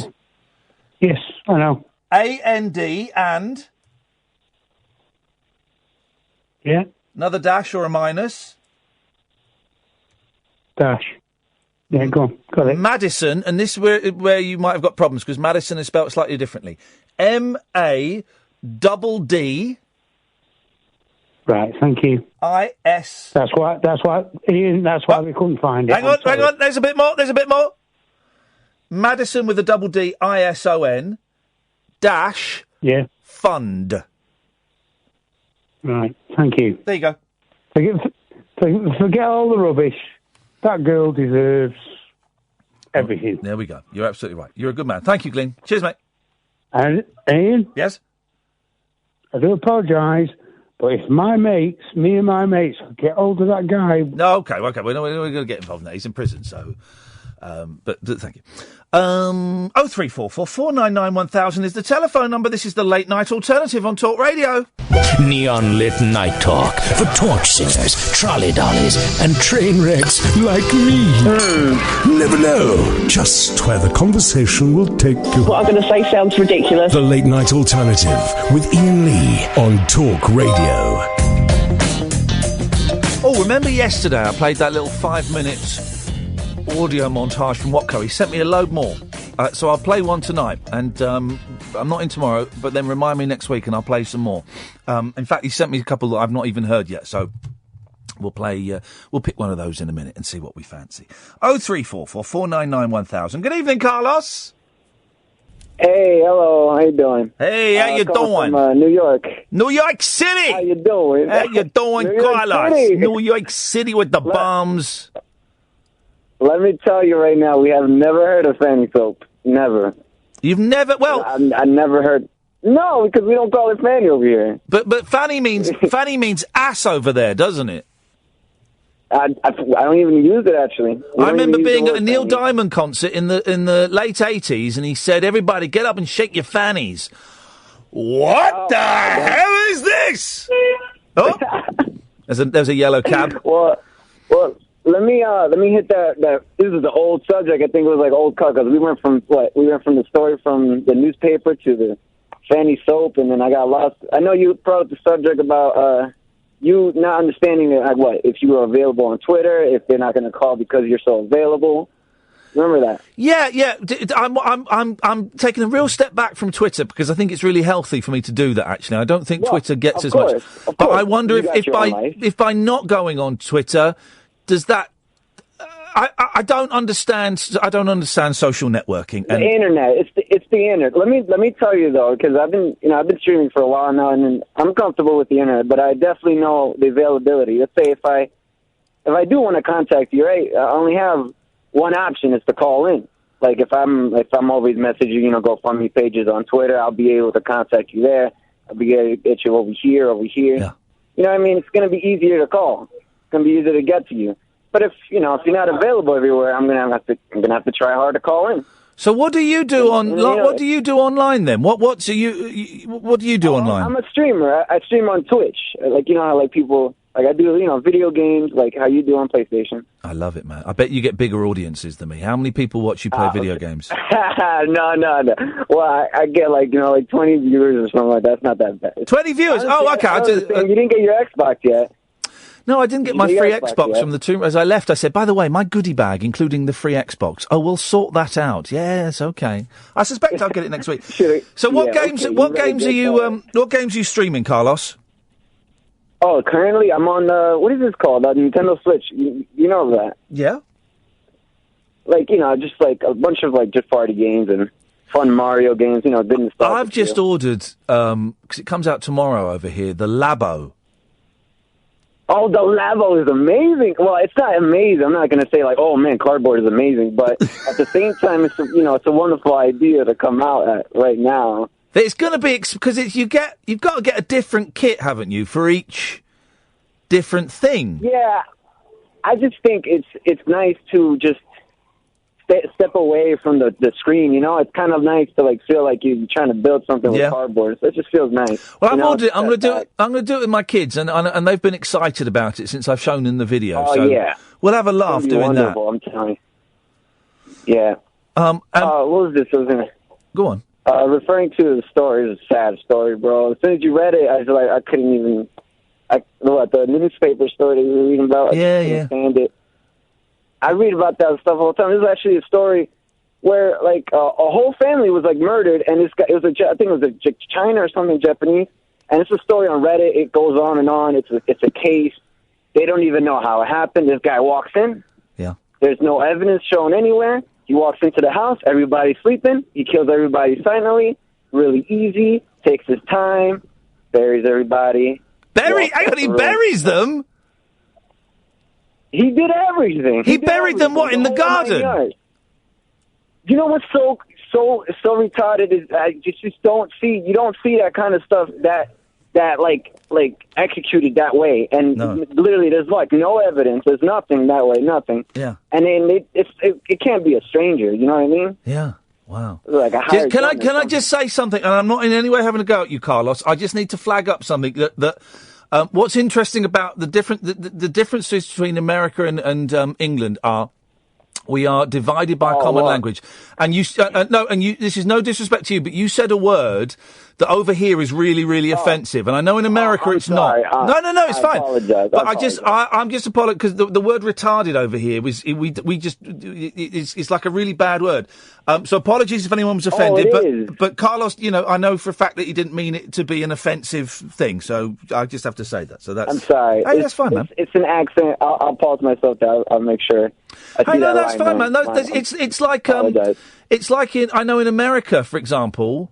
The word wanker doesn't mean anything, but over here it's a really bad swear word. Oh, really? Yeah. It's different, like, that doesn't even, actually, it's not even that bad because in New York City, everybody's from everywhere here, so, like, all the language is just thrown out, like, everybody's just cursing their mouths off and nothing is really, like, how you say, like, disrespectful here. It's, like, it's more said to, like, amigos and all that stuff, but when it comes down to, like, the other, state, like, I'm from New York City, like, city. Yeah. So if you go, like, to, like, Pennsylvania, like Philadelphia or something, right, it'll be a different language over there. If you go to L.A., it'll be different. Everything's different everywhere. So it's like, once you say something different, they're going to be like, hey, well, you can't say that around here. Yeah. Oh, sorry. Well, we were in We did the show from New York last year for a week, and I'm kind of feeling up to going back to America again, Catherine. So I'm going to email that woman from Florida tomorrow to see if that still happens, see if that's still a possibility, and if not, we'll look at going to somewhere else. But I love New York, Carlos. I think it is one of the most exciting places in the world. You love New York, but you don't like the airports. I know you don't like the. Oh man, you like the airport in New York City? JFK's better than LAX. LAX is the worst airport in the world. No. That is such a rubbish airport for what is supposed to be the entertainment capital of the universe. It's got the worst airport ever. I was there. I think I was stuck there for like 4 hours because the plane just went to hell and everything just went down. And I'm like, I'm sitting here like 3 hours walking around and doing nothing. I was like, this is the worst. There's nothing to do there. There's nothing to do if you don't got a car. That's it. You need a car. Yeah. You can't do nothing. So, Carlos, how did you find this show on Twitch then? Actually, one of your mods from Twitch, Mixer, and he found me on there. Okay. Oh, wow. Well, that's Matthew. That's Matthew who's doing more advertising for this station. Yeah, there you go, Matty. Exactly. Yeah, Matty. He actually found me on Mixer, and then I moved to Twitch. And then I seen your show, and I was like, I'm watching every day. Nice one, man. Well, thank you, Carlos, and you're welcome to give us a call anytime you want, fella. Yeah, I actually changed my plan today just to call in. You didn't really? Yeah, I did, actually. What did you cancel so you could phone us? Well, no, because I think it's like a T-Mobile plan or something. You just change international calling, and United Kingdom is on that international calling. Man alive, can I just say to all of our slack-jawed British listeners, this man switched service provider so that he could call us from another country, and you guys are at home in bed, not even bothering to pick up your phone. Shame on you. Carlos has shamed you. You were sleeping when you called back. It was like 10 minutes. Carlos, can I just say this? Carlos is my favourite caller ever. Thank you, Carlos. You're making America great again. Oh, no, please don't use that line. Hey, listen. When Trump comes over here in July, do you want me to stab him with an umbrella? You know, I think somebody's already going to do that, so you could stab him with another item. Okay, thank you very much. Carlos, you're a very naughty man. Thanks for calling, man. I appreciate it. 0344 499 1000. Of course, I'm joking. I'm not really going to kill the president by stabbing him with an umbrella. I got a much better plan than that.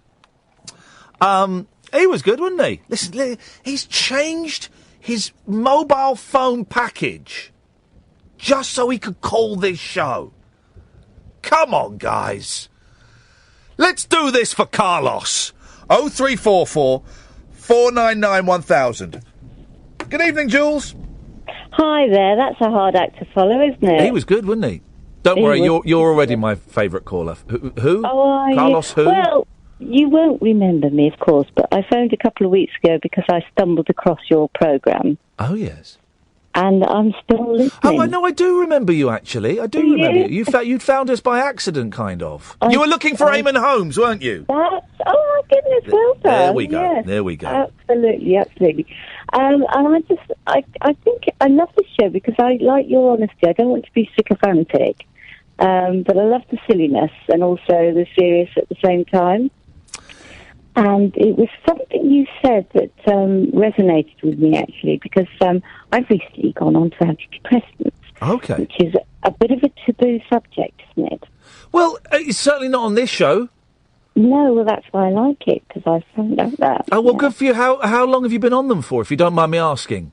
4 weeks. And how's it? Have you noticed any change? Absolutely, yeah. Have you? Absolutely. For the better? Yeah, brilliant. And, you know, I know you're a doctor, but I just somehow seem to like this programme because of all the, my problem was anxiety, so the fact that I'm phoning you is pretty unusual. Yeah. But you mentioned, I think it was venlafaxine, was it? That you... I'm on venlafaxine, I can never say it properly, and I was on mirtazapine, and I've just stopped taking mirtazapine 2 days ago. Right. And I'm struggling to sleep a little bit, and I found myself just a couple of little rises of anxiety, but I've recognised them, and I've acknowledged them, and then I've just allowed them to kind of sink back again. So I'm just trying to be really aware of my feelings and emotions, certainly for the next couple of weeks while the mirtazapine comes out of the system. Right. Well, I'm just interested because I'm a newbie to this, and know this is not what the programme's all about. But I'm glad that I stumbled across you because it's interesting. I can't probably say it properly because I'm a bit anxious still, but it definitely has helped. This, but I don't know. Do you stay on forever? Weight gain? Problem? Well, I've been on and off different ones for years. And my plan is to come off them. This is the plan, which is why the mirtazapine is gone. And I'm feeling, even though I'm still going through a divorce and I still haven't found somewhere to live yet, I'm actually feeling more balanced than I have done in quite a long time, which is why I'm aiming to come off all of it. Maybe by the end of this year, beginning of next year, I don't know. But I'm working very closely with my doctor to do that. That's stress that. I'm working very, very closely with him.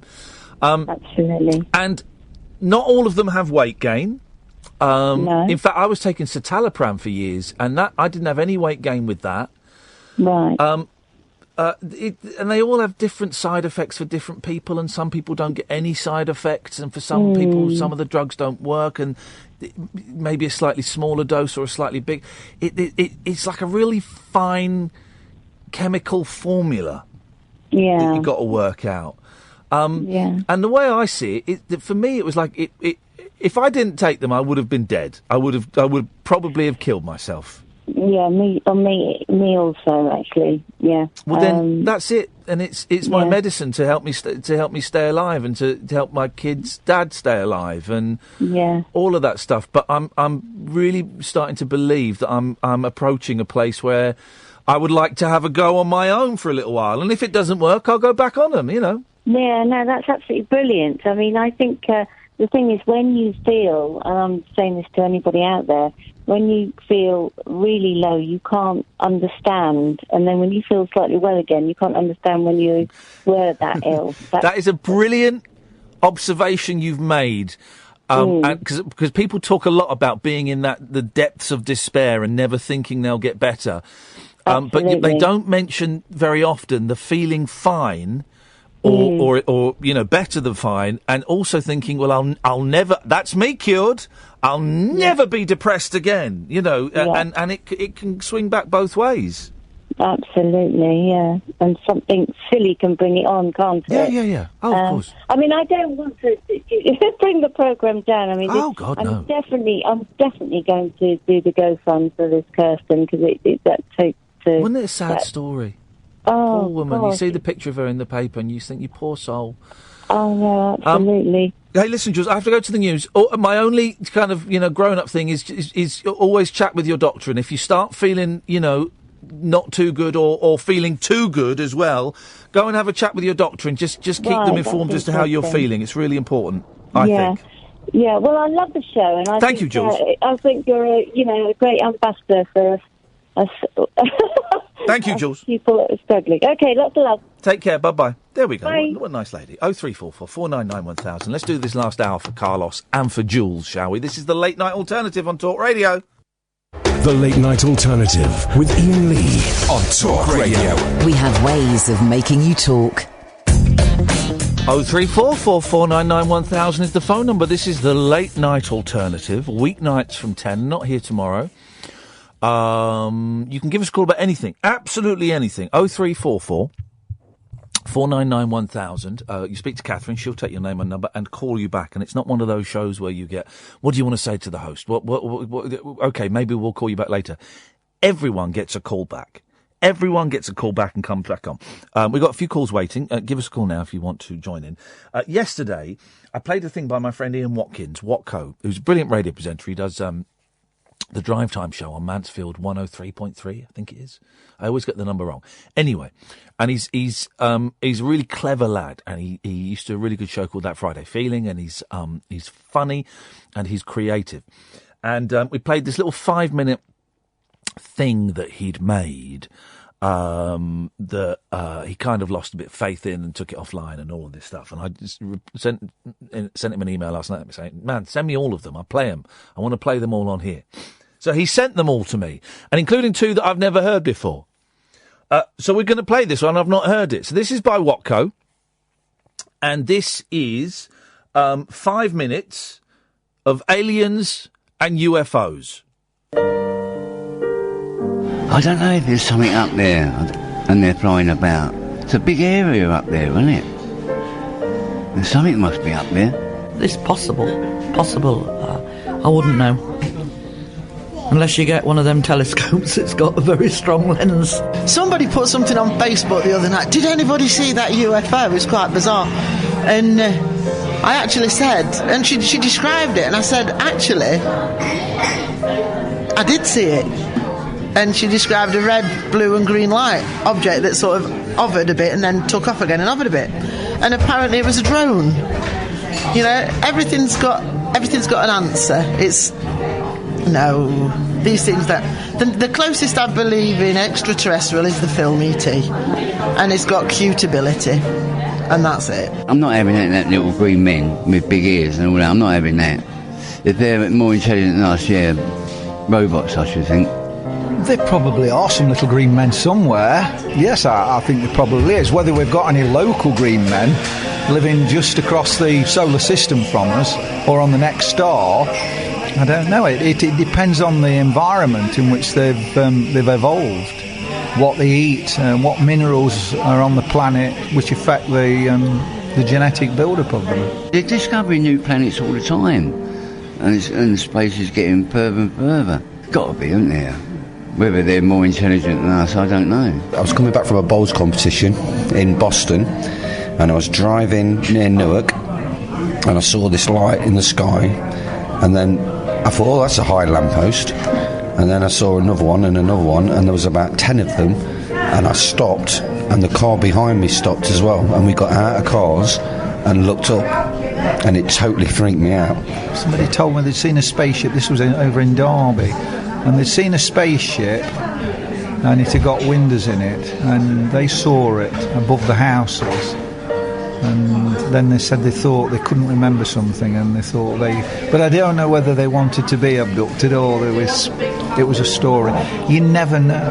When I got home, I went straight onto the internet to see how many other people had seen it, and they hadn't. I couldn't find anybody, but I definitely saw there weren't Chinese lanterns, because I thought they were just too big for that, and they were all in a line on both sides of the street on the A46 coming from Newark towards Gunthorpe Bridge. I think it's February the 10th, and it was, I think the year was about 2008, something like that. Yeah, really, really freaked me out. I have seen something, but it's not the classic UFO. It's not the saucer or the cigar-shaped object, but it was something that I saw, and I thought, that's not quite right there.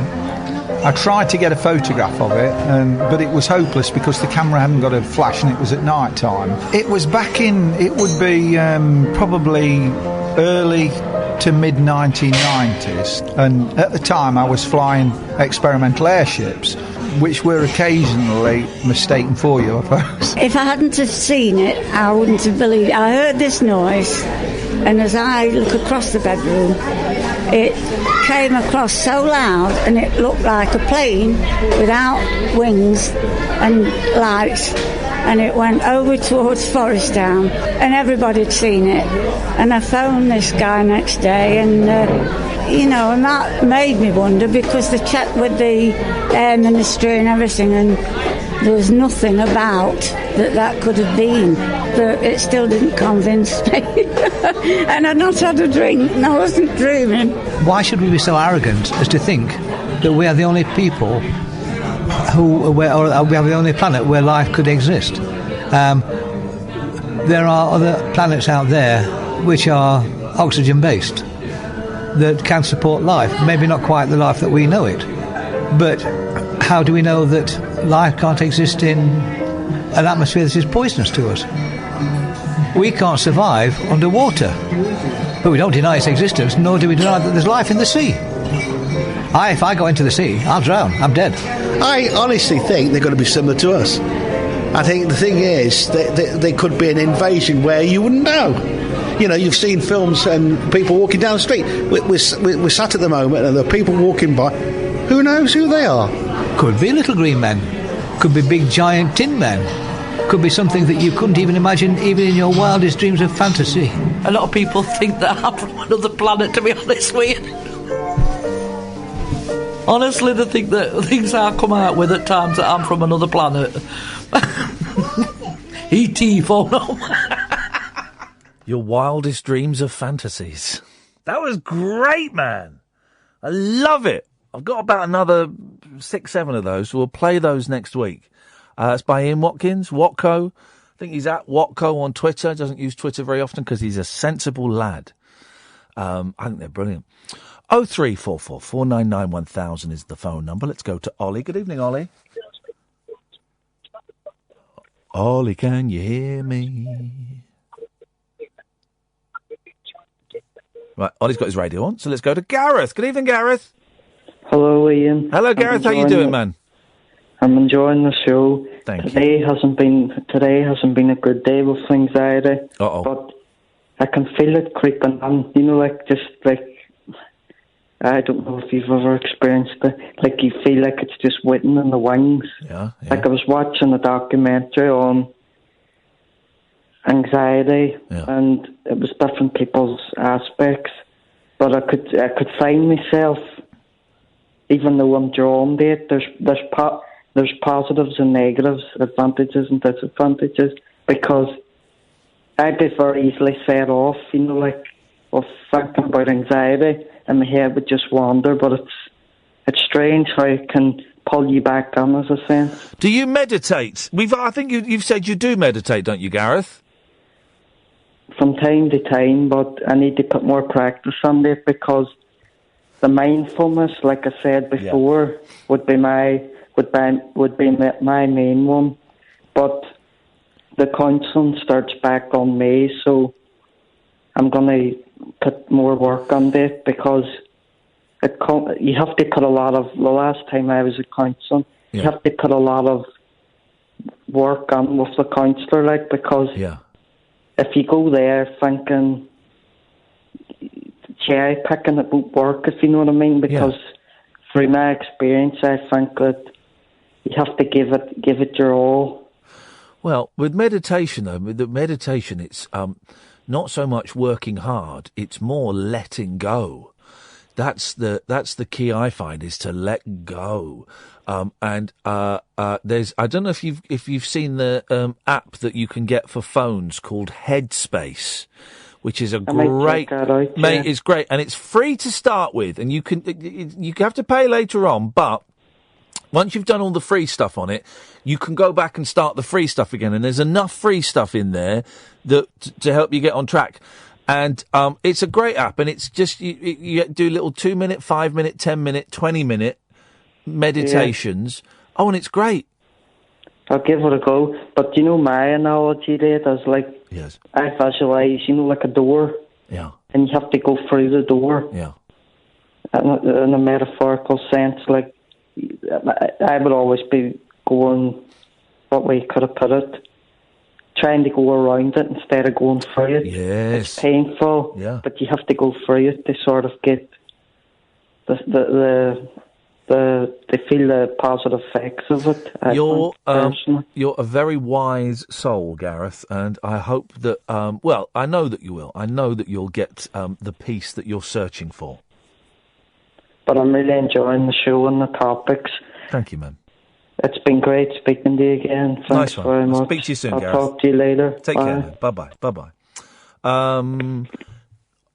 Ollie, are you there? I'm here. Yes, Ollie! Oh, hello. That's nice to hear. Hello, mate. Thank you.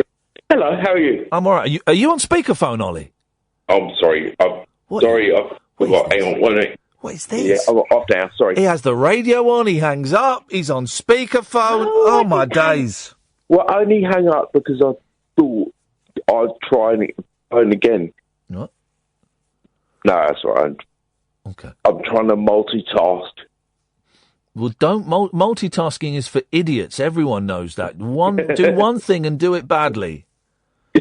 Well, that's right. I'm succeeding in that respect. Yeah, exactly, man. This is my thing. Focus on one thing and make sure you do that really, really badly. You know, don't start doing lots of different things quite well. One thing. You're working on the premise that you won't be asked to do it again. Oh God! If you do it badly enough, you never get asked to do anything, man. That's how I've lived my life. That's quite sage advice. What have you got? Anyway, What have you got for us tonight? Do you know what? I'm all right. Actually, just as I was talking to Gareth, I started noticing I've got a little bit of a headache, and I'll tell you why it is. It's because I'm off the caffeine. I've not had coffee for 2 days. And I've been cutting it down. I've been off for 2 days. Also, I'm trying to lose. I'm losing weight. So I've really cut. I'm really eating significantly less than I would do normally, and I'm not eating any chocolate. And I think yeah, I know. I think this is a sugar headache. It's because I've not had. It's almost like I'm detoxing. I'm not, but I've not had sugar really or chocolate. I mean, it was only Thursday, flipping it, but all week, and so I think it's a headache from that. That's absolute high octane. You shouldn't do it that fast. Oh gosh. Well, no, I'm guessing you shouldn't do it. I'm not I love the confidence of you shouldn't do it that fast. Well, actually, I'm guessing you shouldn't do it that fast. you probably shouldn't. And I had a couple of ginger nuts, cheeky, earlier on, just to get a little bit of sugar in me. But we'll see how we feel tomorrow, and it's all right. But I'm determined to lose weight. Something? Go on. When you break this chocolate duck that you've imposed on yourself. Chocolate duck. Oh, that sounds so delicious. Yes. It's a bit like toilet duck, but not quite as that. But nice. Chocolate hummus. Are you there still? Are you on medication for your condition? Because I have, yes. Because I think it's affected your brains. Because you just spoke the biggest amount of rubbish I've ever heard in my life. Chocolate hummus. Yeah. Oh, it's great. What do you mean? What hummus? That's got chocolate in. Yeah. Well, no. You make it with chickpeas, and it has. I know you make hummus. No, you Wally. I'm talking about chocolate hummus. But what? Sorry, I didn't mean to call you Wally. I'm going to call you. I'm trying to think of another 80s term I can call you, dickhead. Oh, that's really harsh. That's harsh, isn't it? It was harsh. Absolute wazzock. You spanner. Divvy. Right. Anyway, before we start getting too offensive. Right. Okay, so you get some chickpeas, yes. You can tell us how to make chocolate hummus, ladies and gentlemen, boys and girls, yes. Oh, it's great. It's chocolate hummus. Yes. So, chickpeas, usual amount, the cocoa powder. Yeah. And instead of, you use olive oil and lemon juice. Yes. The wet part is maple syrup. The wet part is maple syrup. The wet part. You're such a good chef, Ollie, man.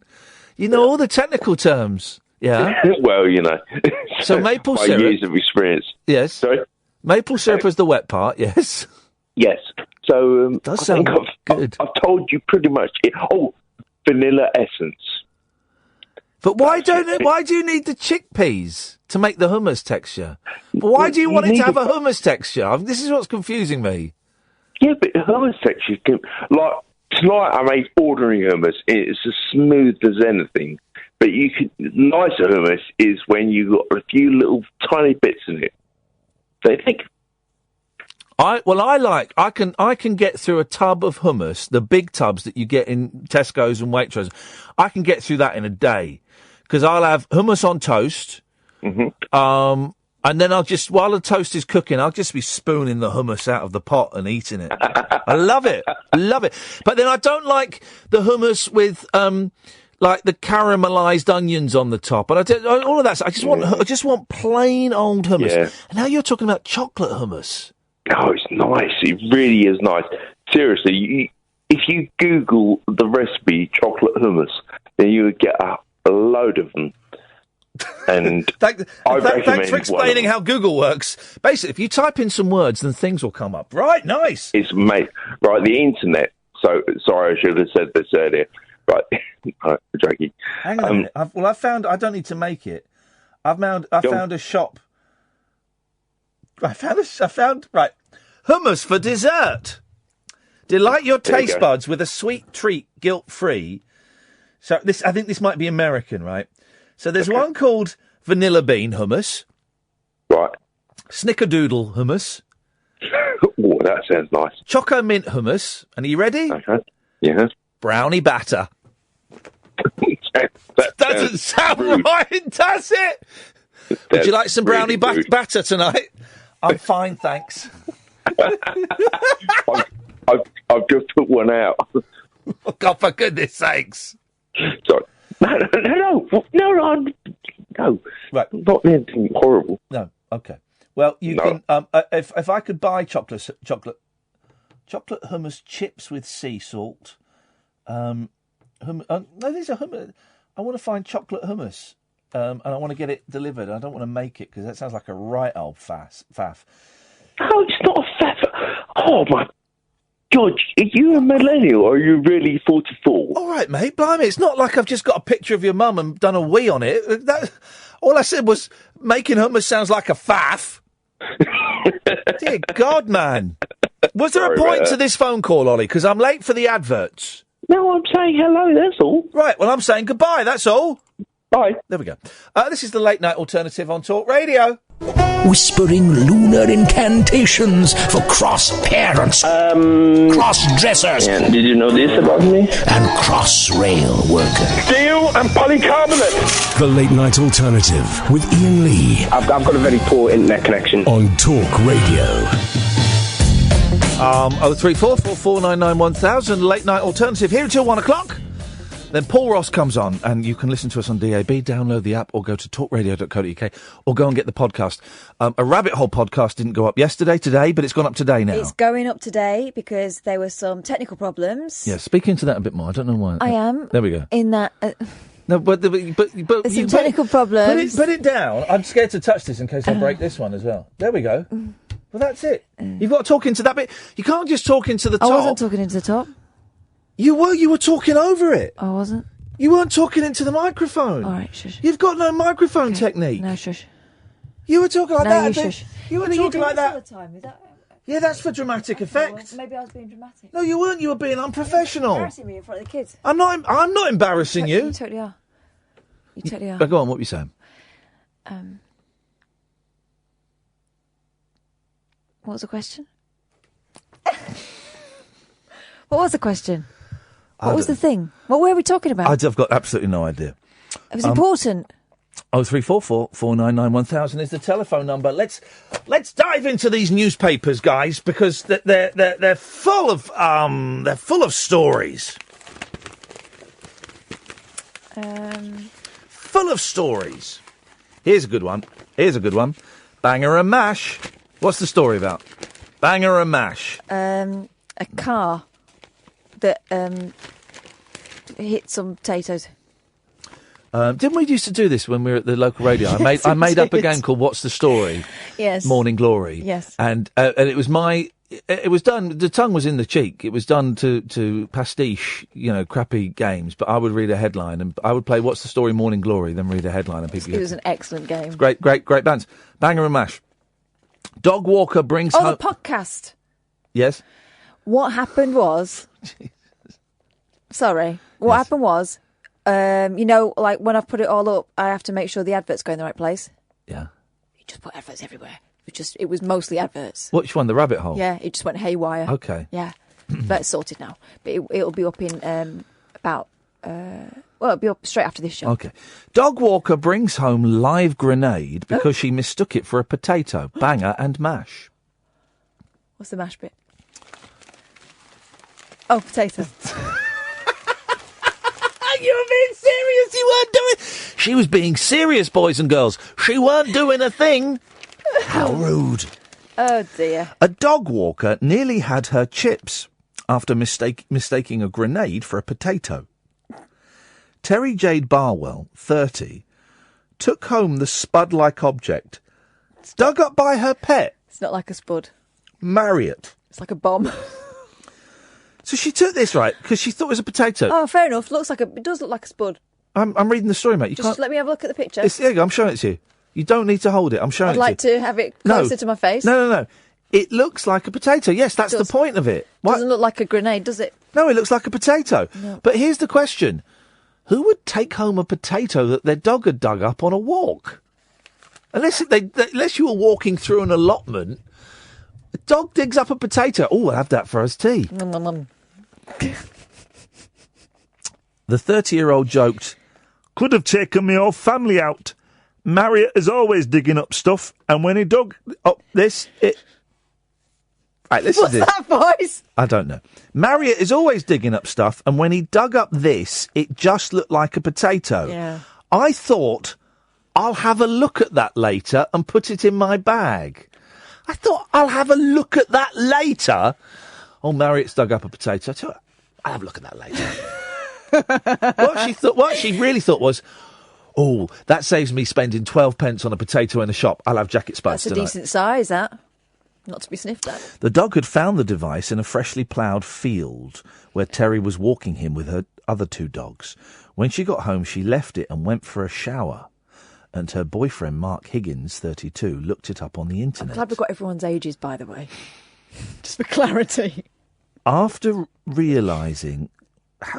What would you type in? Potato.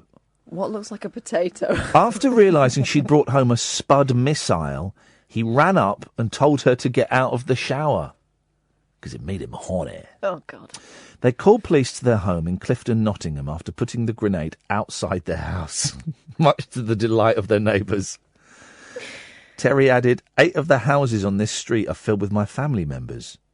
If it had gone off, I could have been responsible for killing my whole family.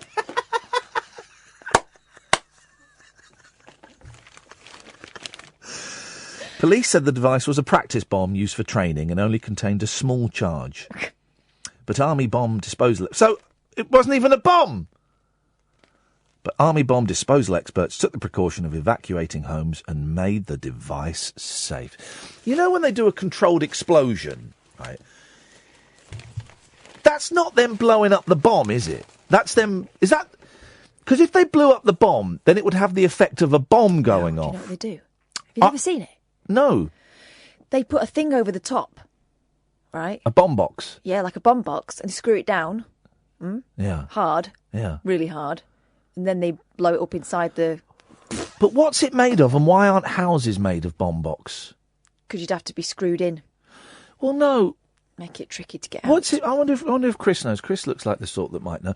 Chris, what are these bomb boxes that they do controlled explosions within? What are they made of, and why aren't houses made of them? Would that be me? Yeah. Is your name Chris? Yes. Yeah. Then the fact that I started the sentence with Chris would imply that I've been paying attention because I've been trying to work out how to even phone you up. Your number's well difficult. What's difficult about the number that we give out about every 6 minutes? Yep, you say bells.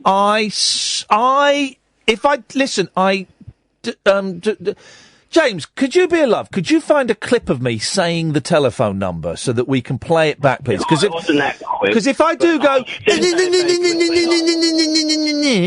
then you, Chris, and all the listeners and all the boys and girls at home will have my sincerest apologies. However, if I say the number in a way that is understandable, then you, sir, will be apologising to me. I'm sorry already, boss. Chris is starting to panic because he knows that James is going to find it. You don't know what sorry means yet, Chris. You don't know what sorry means. Chris, you've managed... How did you manage to translate my... Did you just record it and play it really slowly? I spoke to Google. Yeah, yeah. Yeah. Yeah. Oh, yeah. And I said, what is the number of Talks Radio? Talks Radio. Yeah. Yes. And Google went... Good one. I kept pressing it, thinking it would transform into a phone number. Yeah. So I had to memorise it. Yes. And I kept getting it wrong. Okay. Too many men. Are you normally a Talk Sport listener? No. Okay. Oh, Maybe you should. You sound like one. Anyway, Chris, you've managed to beat you've managed to solve the riddle, which means we only get the best callers. What would you like to say? About depression and stuff. Here we go. Go on then. Well, I've been very depressed throughout my life. Been an alcoholic throughout my life. Been suicidal throughout my life. I've been on copious amounts of tablets throughout my life. Yeah.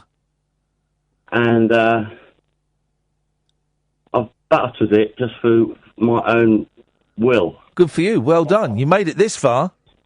Yeah, I'm 47 now. I thought I was going to die before I was 30. Well, then you're doing brilliantly, man. Congratulations. And I mean that sincerely. Congratulations. I don't need that. It's lovely listening to you, mate. You put it in great circumstances. Oh no, and honestly, Chris, I'm not patronising you. Well done. We should both celebrate the fact that we made it this far. Yes, absolutely. How are you feeling today, man? I'm feeling great. I'm feeling great. What out? So what's changed? Liver cirrhosis, though. You got a bit of neurosis? Liver cirrhosis. Oh, liver cirrhosis. Oh, through the boozing. Yeah. How are you getting on with that? You stop that, or are you stopping it, or are you still doing it? Surely you can hear it through my voice. Well, I never like to make assumptions. And after me and you, whatever. Okay, you do sound... Listen, you're a good man. Yeah. And I love that your colleague there. I love your show. I love that my colleague there. Okay, well, this is... And he's right, I'm a good man, which makes what I'm about to do all the harder. James, could you play the tape of me saying the phone number, please? 03444991000. Oh, no, he's right. Fair play. Chris, you are absolutely right, brother, and I apologise. I say it way too fast. You were right, and I was wrong. Bang to right. Totally. I can't deny that. Did you speed that up, James? I know you did one on Gaunty. Don't do one on me. Chris, I apologise. You are absolutely right, and that explains why we don't get many phone calls. Hey, listen, man, hang in there and give us a call again. It'd be nice to speak to you again, mate. Like a couple of noughts too long. A couple of noughts too long. Hey, listen, Chris, nice to talk to you, man. We'll speak again soon. Hang in there, brother. Thank you, Gov. Thank you, mate. There we go. He's right. How is anyone supposed to call in with that? James deliberately picked a fast one. I don't want him working here anymore. He stitched me up there. Just like he did with Diet Boy. He stitched me up. I'm not having that. He's got form. He's got form. When he doesn't like a presenter, he destroys them. It won't happen to me. Good evening, Annie. Evening, Ian. Evening, Kath. Hi, Annie.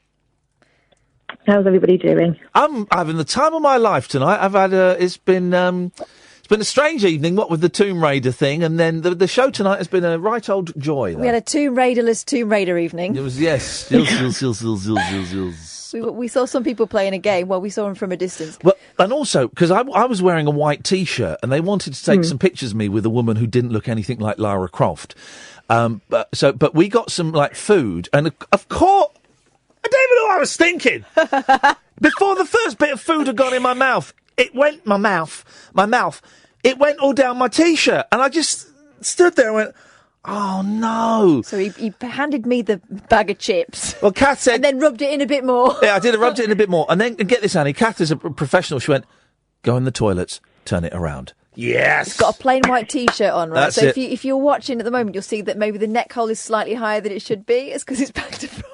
Back to front. That makes sense. That's what white clothes do. They attract clothes. They attract food. That's They do. The purpose of white clothes. And I thought it was a bold move of me wearing it anyway. But we're good, Annie. How are you doing, and what have you got for us tonight, please, sir? I'm all right. I was wondering if it was possible to do a bit of a clunky gear change. Oh, yeah, of course. Right, because it was just something that I wanted to mention and wanted to talk about, if that was okay. Yeah. I think I've mentioned previously in other calls I work as a psychologist. Okay. And I mainly work with offenders of sexual violence. Oh, yeah. But I did, sorry, it brings it down, doesn't it? No, don't bring it down. It just changes it into a slightly different direction, which is great, which is what this show's all about. I also occasionally work with victims of sexual violence. Yeah. So over the last few weeks, I often volunteer on call at a local sexual assault referral centre. Yeah. So I thought over the last 3 weeks, and I'm counting the last 3 weeks because this is during the time since all the public attention and media attention has been on the trial that happened out in Northern Ireland recently. Were you reading about that? Was this the rugby players? That was the one, yeah. Okay, yeah. That was the one. So I've kind of been taking a little bit more account of the people I've spoken to at the referral centre since that's happened, because I was trying to see if the media attention around that has made any difference to people that come in and what they do and how they respond and those kinds of things. So I've got a few figures for you, if that's okay, just some stuff that I've gathered from the people that I've spoken to. Yeah. So the last 3 weeks, for the times that I've been on call, I've spoken to 12 people that have gone to the sexual assault referral centre, the local one to me. Of those 12 people, 11 of them were female and 1 was male. Yeah. So these, just to explain, if anybody doesn't understand, people can refer themselves after an incident. They can be referred by the police. They can be referred by rape crisis, phone-in centres, other medical practices. So most people don't know that these places exist until you need to know that they exist, sort of thing. So that's how people arrive. So the 12 people I spoke to, as I said, 11 female, 1 male. In ages they ranged, the youngest was 15 and the oldest was 64. Of the 12, 7 of them were there as a result of sexual contact with a current or ex-partner. 1 was there as a result of sexual contact with a family member. That was non-consensual sexual contact with a family member. So 3 of the 12, were there because of sexual contact with a person that they had met or spent time with for the first time that day or that evening. Yeah. So 5 of the 12 had been referred to the centre previously, so it wasn't their first visit there. Yeah. So they'd been a number of times. So again, it's this assumption that victims of sexual violence, it's the image that we've got of people that perpetrate sexual violence. It's the scary guy who hides in the bushes, but most of the time it's not that guy. He's not the offender. It's different to that. And that's been the case for forever, hasn't it? I mean, it's only in the last, I'm going to say 10 years, but I don't know. It's only recently that it's been illegal for a husband to rape. It's only recently it's become an offence. Before this law was changed, however long ago it was recently, husband. Yeah, it was late 80s. Yeah. Was it late 80s? Okay, so further thought. But a husband could have sex with his wife whether she wanted to or not, and she couldn't without consent. Yeah. She couldn't say it was rape because it didn't exist as a crime. Yeah. I remember hearing that. I remember hearing that as a teenager and thinking, "What? That doesn't make sense." Scary, isn't it? Yeah. It's terrifying. Yeah. And yes, go on. When it's talked about in the media and stuff, the stock photos that you get on news reports and things like that, it's always in the dark, and they've always got a hoodie pulled up, and it's always dark and scary with bushes and stuff like that. And the reality is that's actually really quite rare. Yeah. Most of it is with current and it's the same. partners. It's the same with child sexual abuse. In that people think that there are paedophiles hanging around every park. When it's more likely to be a family member or a very close friend of the family. It's more likely a trusted person. Yes, it's more likely to be a dad or a brother or an uncle. And people can't quite get their heads around. There's still a big thing in schools around stuff like stranger danger. Yeah. The strangers aren't the danger. Yeah. Which is why I think it is important that sex education happens, so that so that young people. Let me say, I wouldn't like to start getting involved with the ages, so I wouldn't know, but young people know what is appropriate. Know what sex is, and know how sex is, what sex is for, and how it's supposed to be involved in a loving relationship, and all of that kind of stuff. And I think if young people don't have sex education, then if an uncle starts touching them there and doing that kind of stuff, they don't know what's going on. Well, at my kids' school, they started this pants thing, the NSPCC thing, which Yeah, is basically PCC, anything that's in your pants is your business, and no one's got any right to go in there. And anything that makes you feel weird is something you can talk to a grown-up about. Yeah. Thing is, what if that grown-up is the person? It's funny. It's funny is the wrong word, but I look at my kids and they're so beautiful and so precious and so rare, and my kids are the best kids in the world. And I do look at them and I think, God, how... I try and get into the mindset of a parent that could do stuff like that to the kid, and I thank God, I can't even begin to comprehend how... Anyway, I know exactly what you mean. But, it's... How do you unwind after dealing with, talking to people like that, Annie? Because I find this show quite intense and quite hard work and quite tiring and sometimes quite upsetting. And 90% of it is talking about talking about rubbish, talking about finding bombs that look like potatoes, and maybe 10, 15, 20% of it is people sharing stuff. But you're hearing, constantly much more intense stuff than I ever get to hear. How do you deal with it? Well, it depends on what part of the profession you're in. If you do it as part of a profession, there are safeguards built in to protect people like me who are doing this. So everyone that works in my kind of field has someone else that they go to in terms of. So I've got a version of a therapist that I go to. So it's something that you unload to, and we all have to have that person that we go to. Yeah. And one of the and it's different because I'm technically self-employed, so I can kind of manage my own workload. So one of the things that I always do was, because again, a chunk of my work is working with offenders, which is a different kind of poison that you're kind of taking in. Yeah. So every 3 or 4 years, I take 6 or 8 months out and do something else. Oh, good. So I completely walk away from the profession for a while.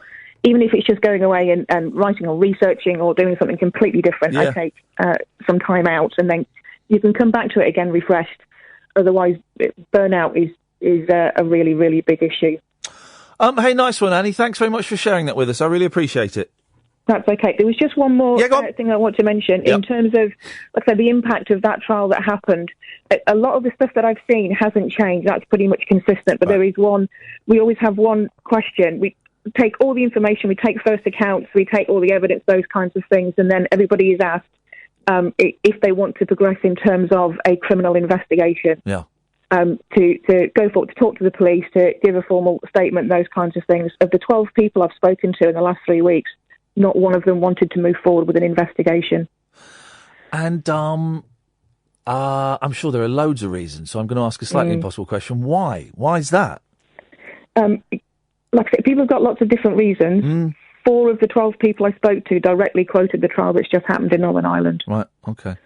They said somebody who did the right thing, went to court, had the support of the police, gave evidence, had the medical thing, and it was still not guilty. Yeah. So the idea is people and we have to say, Annie, honestly, we have to say, for legal reasons, they were found not guilty. They were found not guilty. They were found not guilty. Thanks for that, Annie. That's okay. I appreciate your call. Thank you very much indeed. This is the Late Night Alternative. We can call in about anything, and nothing is taboo, and we'll go with anything, and things that might seem a little bit odd at first quite often work out, and sometimes things that seem quite odd at first are still quite odd at the end, and we don't know what happened, but that happened. These things go. Thank you, Annie. I enjoyed that. If you want to give us a call, it's... This is Talk Radio. Across the UK, online and on DAB. The Late Night Alternative with Iain Lee on Talk Radio. I'm not even going to give the phone number out because you guys don't appreciate it. Good evening, Louise. Good evening, Iain. Good evening, Carl. Good Hey, evening. Louise. Welcome. Everybody is welcome. What have you got for us this evening? Well, I'm just giving a wee ring, just about the YouTube chat. Yes. Just what it could possibly mean to people. Go on. I think we all understand that, the streams and what have you, they're a privilege to us. They're not a necessity, and, we understand that and we get that. But for a lot of people that's on that takes part in the chats and stuff. A lot of people on there, they don't really get out much. They don't have an awful lot to look forward to during the day. And for a lot of people, it's the highlight of their day. What, the show? Yeah, the show and the chat. Ah, the show and the chat. Well, that's... The show and the chat. I get that, but the chat's not our responsibility. The show is our responsibility. Yeah.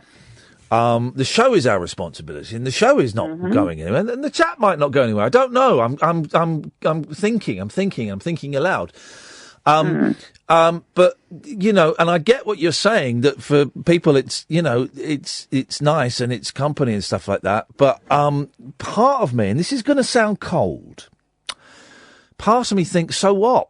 That's not my responsibility. My responsibility is this show and making your numbers. The numbers have to play a part in my head, but for me. It's about making this show the best I can, and I have to consider and I don't know if it does having a YouTube channel streaming the show where people can have chat while the show is on. Does that add to the show? Does that detract from the show? Does that have no impact on the show? That's what I need to work out. There's been quite a few times whenever somebody has said that, I want to ring in, and then they haven't got the confidence that, between the people in the chat, we've managed to get their confidence built up, and they have rung in. Okay. So in a way, it is also good that way. Yeah, no, I'd take that point. I take that point. But you were saying there about entitled people. Yeah. And at the end of the day, what it really does come down to is the chat's there. You're providing that chat as a privilege to us. Yeah. It's a radio show. Yeah. And we're lucky that we get to see the stream, we get to see you and Kath at times in the studio. And that's fantastic. We love seeing, your reactions to things as they're happening. That really is amazing. We would be gutted if you took that away. Yeah, but, I don't know. I don't know if we're ahead of the curve. If there is even a curve. I don't know. Catherine, what do you know? What do I know? Would there be? I think. Can I say one more thing? I just think that if you don't have the YouTube chat, they'll find another way of doing it. Before it was Facebook, So it's not like we would be breaking your community apart. You just find another way of doing it. But would it be possible to keep the YouTube stream? I don't know. Tonight I was going to do the show without Periscope and YouTube, and then I thought, well, maybe that's cutting off my nose to spine. But I don't know. And I'm also aware that for 59,800 listeners, this conversation is meaningless and is slightly dull. So I don't want to get too into it. But I don't know. Maybe not. I don't know. Yeah, no, I wanted to put my point across, as in, there is a small community there, and it's maybe a small lifeline, for people there. Okay. But, people need to realise as well, the ones with the sense of entitlement, I can't say that. No, it's sense late at night. of entitlement. Yeah. That it's there because you're allowed. I don't like the YouTube chat because I can see my man boobs and my fat belly. Look at that. Horrible. Just don't look at yourself. Horrible, disgusting. You're looking great. No, I'm not. I'm looking fat. Anyway, thanks, Lou! Not too bad. I just caught a glimpse of myself. Let's get rid of that. That's horrible. Right, you're getting time out. I know, I don't care. I don't want to get involved in it. 0344 499 1000. Speaking of... Listen to this. Miserable... The Sun. The scumbags at the Sun, right? And I can say that because this is a really scumbag story. Picture of John Cleese walking down the street, 78 years old. Mm-hmm. 78 years old, John Cleese walking down the street. The headline, Monty Python. Oh. Just one more wafer thin mint, monsieur? He's not fat. There's no need for that, is there? He's not. Right, he's not fat. But even if he was fat, you can't do that. Let's read the story. It's just a bloke walking down the street. He's not asking anyone to look at him. It's an old man, 78-year-old man. Monty Python star John Cleese looks like he's eaten all the pies as he goes for a stroll carrying some extra weight. Cleese, 78, was running errands with a relative in West London yesterday. He returned to BBC One for sitcom Hold the Sunset this year. Perhaps he should think about holding the desserts as well. Who wrote that? Benji Potter. Benji, mate, come on, Benj. Benji sounds like a friendly type, but he don't know how to write some nonsense. Benji, come on, man. He's 78 years old. What does Benji look like? I don't know. Gorgeous, obviously. But, right, first of all, he's not overweight. He's got a bit of a tum, right? As you do when you get older, right? But, you're fat shaming him. You can't do that. I just think that's outrageous.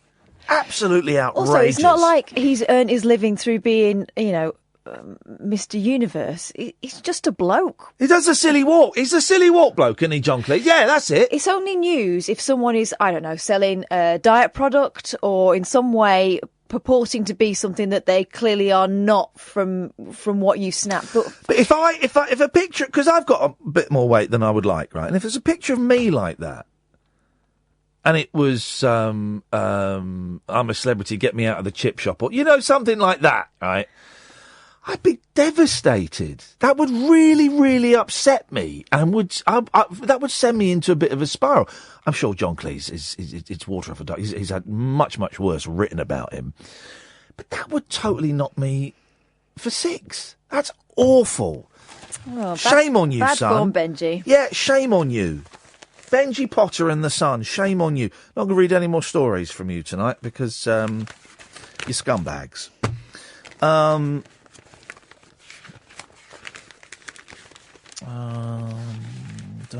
Potato. Oh, this was. I didn't really want to talk about this, but there was something in this story. So there was the woman that won the lottery. Transgender lottery millionaire Melissa Eade wants to be a Darren Brown-style celebrity hypnotist. I met Melissa when I was doing Good Morning Britain. 57-year-old who scooped £4 million on a national lottery scratch card hopes to be known as Mesmerising Melissa. She wants to be a hypnotist. Of course, I was a hypnotist for a while, stage hypnotist, did it for a couple of years. And me and my mate Michael, who's now the director of The One Show, did it. And we worked with Paul McKenna and we used to go around pubs and clubs and doing it. And in the 90s, there were loads of hypnotists. There was McKenna, there was Hugh Lennon, there were loads of them, right? And you don't see it anywhere anymore. I know they tightened the law a little bit, but you used to see... Come in, Paul. You used to see hypnotists all the time. When was the last time you saw a stage hypnotist? You don't see him. Paul big show, but I used to take my son to when I first kind of split up with his mum. We used to go down to Great Yarmouth a lot, and there was a guy there who was hysterically funny but incredibly manipulative people. Oh yeah, and I didn't like the side of me that laughed at him. But no, not for ages. Yeah, they used to be big, didn't it? And we were never allowed to do it on the telly. Even when we hypnotised people on the word, we did a mass thing where we hypnotised 100 women because this guy claimed he could make their breasts go up to cup sizes. Wow!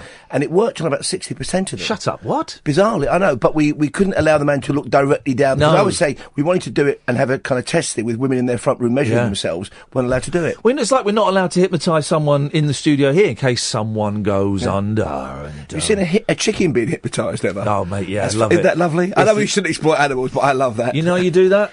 You stroke their beak or something? No, you put his head down on the floor and you draw a line from its beak straight out in front of you. And, and they kind of go, they go weirdly boz-eyed, don't they? They got Ben Turpin. They think they're a human. I used to do it. You're right, Paul. You having a little... I'm on. I wasn't plugged in and the studio wasn't prepped. You can't get the staff, can you? My favourite thing when I was a hypnotist was making... It was simple. You were a hypnotist? Oh, yeah, I did it. The power. Yeah. How do you think I got this gig? What do you think I'm still working? But my favourite thing was making people forget the number 7. And you go, count your fingers. They go, 1, 2, 3, 4, 5, 6, 8, 9, 10, 11. And it was a lovely little trick. I used to love it. Anyway, Paul Ross... That That is astonishing. Yeah. Don't look at me. You're a good-looking man. Of course I'm good-looking. What is on your show tonight? On the show tonight, I'm really looking forward to this. We are talking to a leading evolutionary biologist who has spent years studying whether dogs have a sense of humour. The book's out now. He's Professor Mark Bienkov. How many years has he spent studying About 6.5 years. Not constantly, but he spent 2 years constantly studying the cerebellums of dogs, counting the amount of cells there, whether they're brighter than cats. He said cerebellums, didn't he? Cerebellums, yeah, and whether dogs have a sense of humour. I'm really looking forward to it. I hope it lives up to my expectations. Also on the show today, a man who spent 2 or 3 years now reading nothing but the literature written by dictators. The entire works of Lenin, Stalin, Chairman Mao. Did you know Franco wrote a novel after the Spanish Civil War, kind of romantic novel in which he's the hero? Mussolini wrote a bodice ripper before he became dictator of Italy. So we've got that guy on the show as well. Dicklit. Forget chicklit, it's Dicklit from now on. What do you mean? That sounds absolutely ridiculous. The rest of the show will be rubbish, but those two I'm really looking forward to. And we've got also a tribute to Sammy Davis Jr. because there's a great documentary on tonight on BBC 4 midnight. Okay. It's way too short, but I mean, what an entertainer. So we're talking Sammy Davis Jr. on the show as well. That's on at 1 o'clock with Paul Ross. Sounds like a right mixed bag, doesn't it? Dicklit.